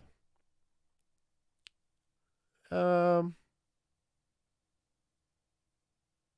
have a gun. You feel there's no risk in telling the truth. All right. Good. We're unarmed. Of course, I can't aim too well, and Jillian's afraid of guns. Hopefully we'll be safe out on the streets. What? What? That really is weird. Hopefully we'll be safe out on the street. Yo, man, go on. Get out here, you blind mother sucker. Go, you'll be fine. Anyway, Lyle finishes cleaning his wound and wraps the clean cloth around his leg. Cut is new. Thanks, Michael. He says and stands. You lead him to the back of the living room, and he sits on the couch. Hey, Michael, mind if I touch your face? What? I want to see who you are, and feeling your features helps me visualize what you look like. Sure, Lyle. Let him touch my face. He leans in and lifts his hands. They're clean, he says with a smile. His hands feel smooth and warm on your face. He lightly touches the contours of your cheekbones. His fingertips glide over your forehead and then moves them over your eyelids, along your nose, across your lips. You're very handsome. Thanks for indulging me. He draws his hands away. Jillian skips downstairs. Thanks for letting me use the bathroom. I feel so much better. And with everyone in the living room, you ask that they remain in this area where it's safe and not to wander off, and to keep all the windows and doors closed. And with those rules in place, you rest on the couch while contemplating your next task. Stranger danger. You're glad I let them in? Okay. Well, I mean, y'all got me like double thinking my choices here. What the heck? The creator of this is like, I'm glad you let them in. Everybody else is like, oh no, he's gonna die. Old man touching me. I need an adult.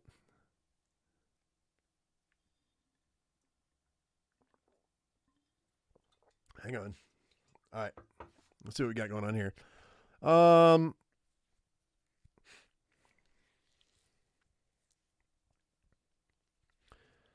I guess we can go ahead and let's see.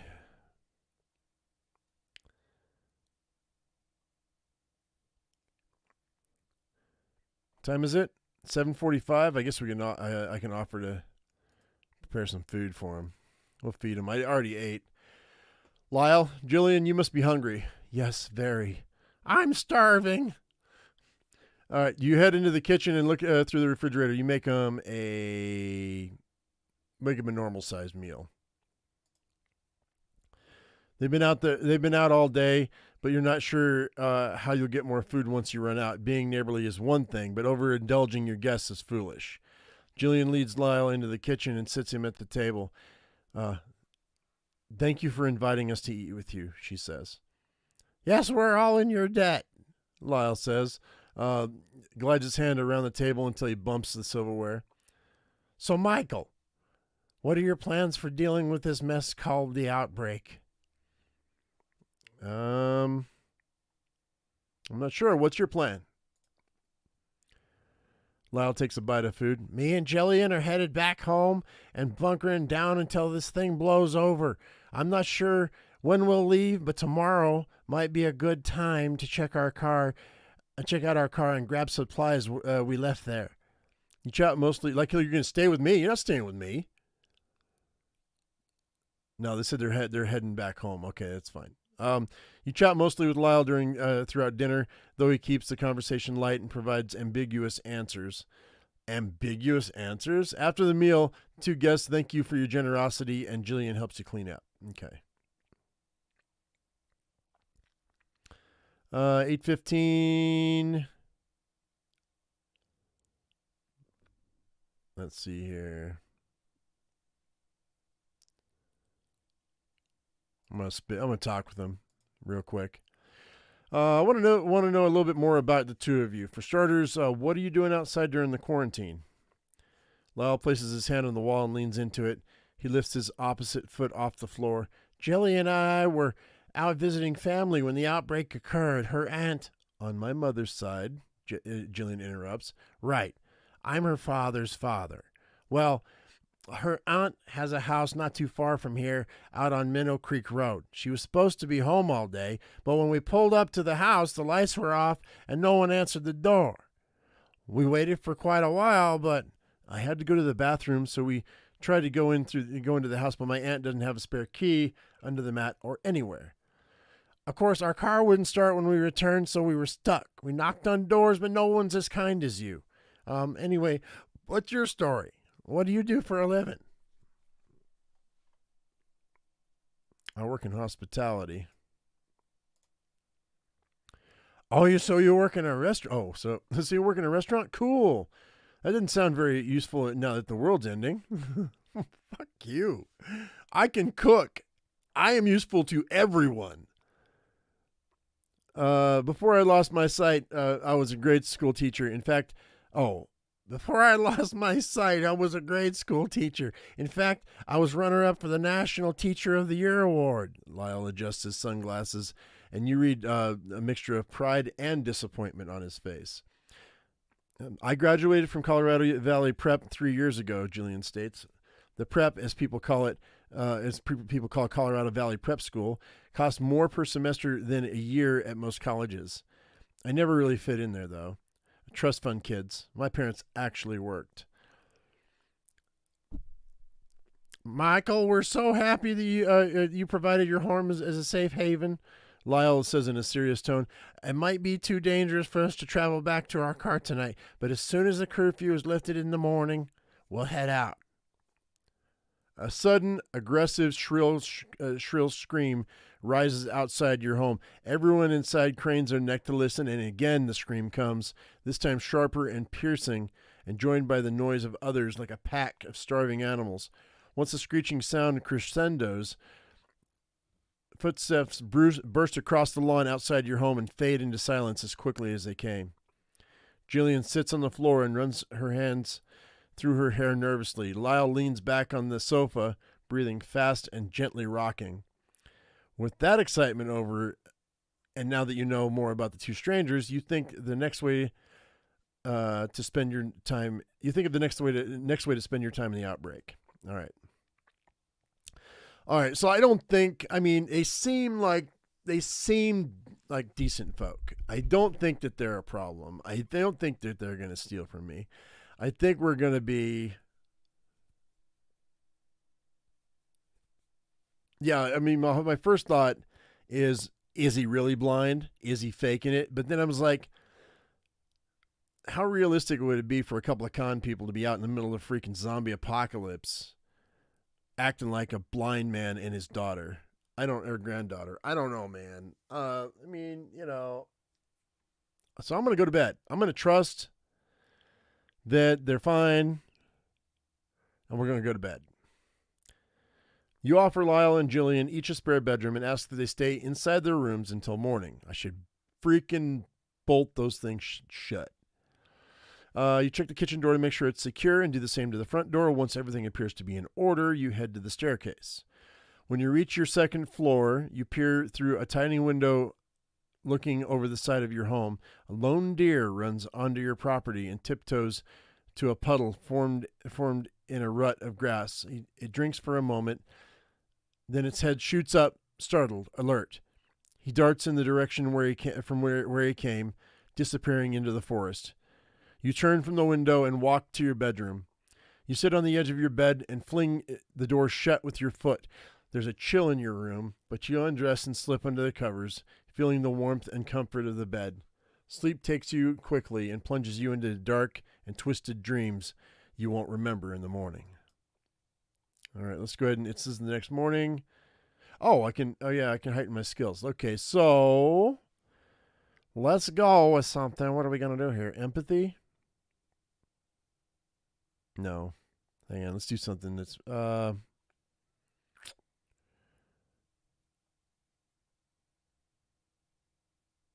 let's do search again.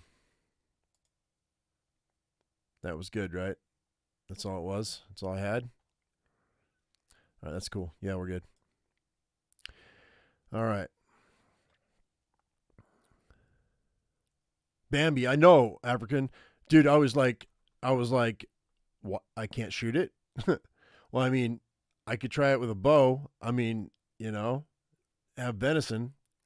I mean, I had that rifle, but that would be too loud, especially in the middle of the night. All right, chapter 3. Let's go ahead and check our stats real quick before I start this. And actually, you know what, guys? This has been 3 hours. I think this is a good place to stop for now. Let me check up my stats. Why don't we stop right now? And then we will do part 2 tomorrow. Tomorrow's going to be the Sunday. Yeah, tomorrow will be Sunday. We're going to do part 2 tomorrow, guys. It's been 3 hours. So I didn't know that it was going to take. I thought it was going to take. I read this when I played it. I read it. It takes me longer to speak it than it does for me to read it. So I think we're going to call it for the day, just for now. Because I can feel my voice starting to go.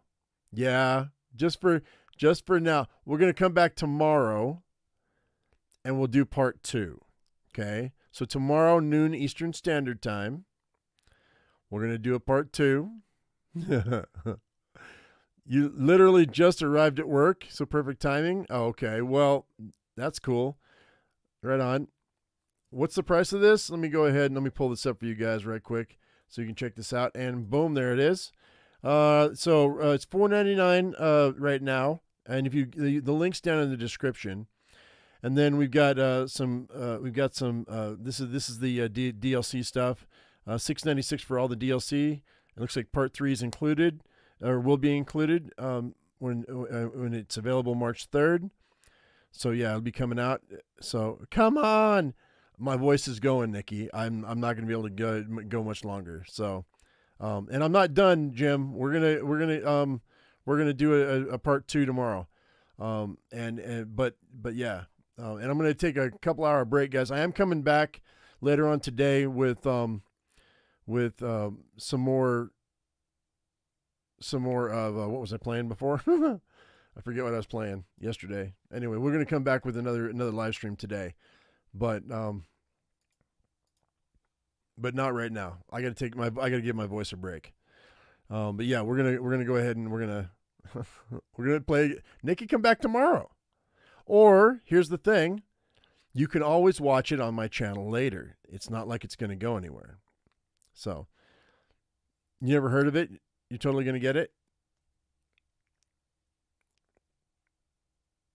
Yeah. Well, I appreciate everybody coming by. Elden Ring. Thank you, Jim. Yeah, I'm going to play some Elden Ring. I learned some new things that every time I play off camera, I end up learning things that are kind of important to that. I complain about one thing, then I play it off camera and realize the thing I complained about is not a thing.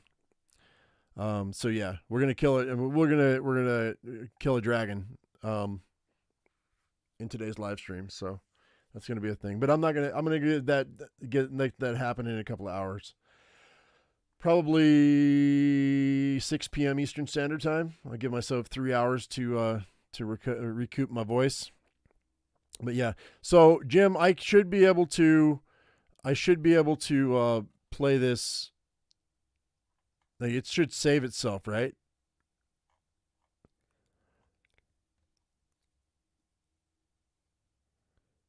Like I don't have to worry about starting over, right? Like if I close it out right from here, it should be saved. I don't see a save button. Let's see. Menu. I'm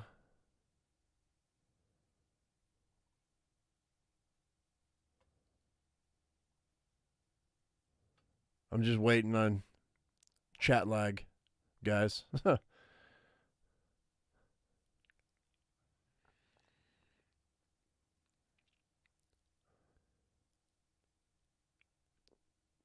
It saves. Okay. Don't forget giveaways. No, I'm not going to forget. Guys, for those of you who come back tomorrow, Jim has given me a couple of keys to give away. So I'm going to be, before you guys go buying it, I mean, you can buy it. You can buy it today if you really want to, but I will be giving away, do have a few keys to give away. I'm going to do that tomorrow in the part 2 of this game. Okay. I'll be giving those away. So I'll give you information on that tomorrow at the beginning of the live stream. So just be aware. I will give you the opportunity to win a copy of this game. So anyway, guys, I'm gonna let you go. Jim, thanks for all your information, and thanks for keeping these crazy kids company. I appreciate it. Guys, thanks for coming in. Appreciate you. Hope you all liked it. If you did, give us a thumbs up if you don't mind. And if you think I've earned your subscription, subscribing would be an amazing thing. As I always say, I am my usual me, be your usual you, and we'll see you in just a few hours as soon as my voice comes back. And we're going to play some Elden Ring. And then tomorrow, noon Eastern Standard Time, we're going to play some more Zombie Exodus Safe Haven. Maybe get through the rest of this story, because I'm kind of curious to see what would happen with this blind man and his granddaughter. Anyway, guys, thanks for watching.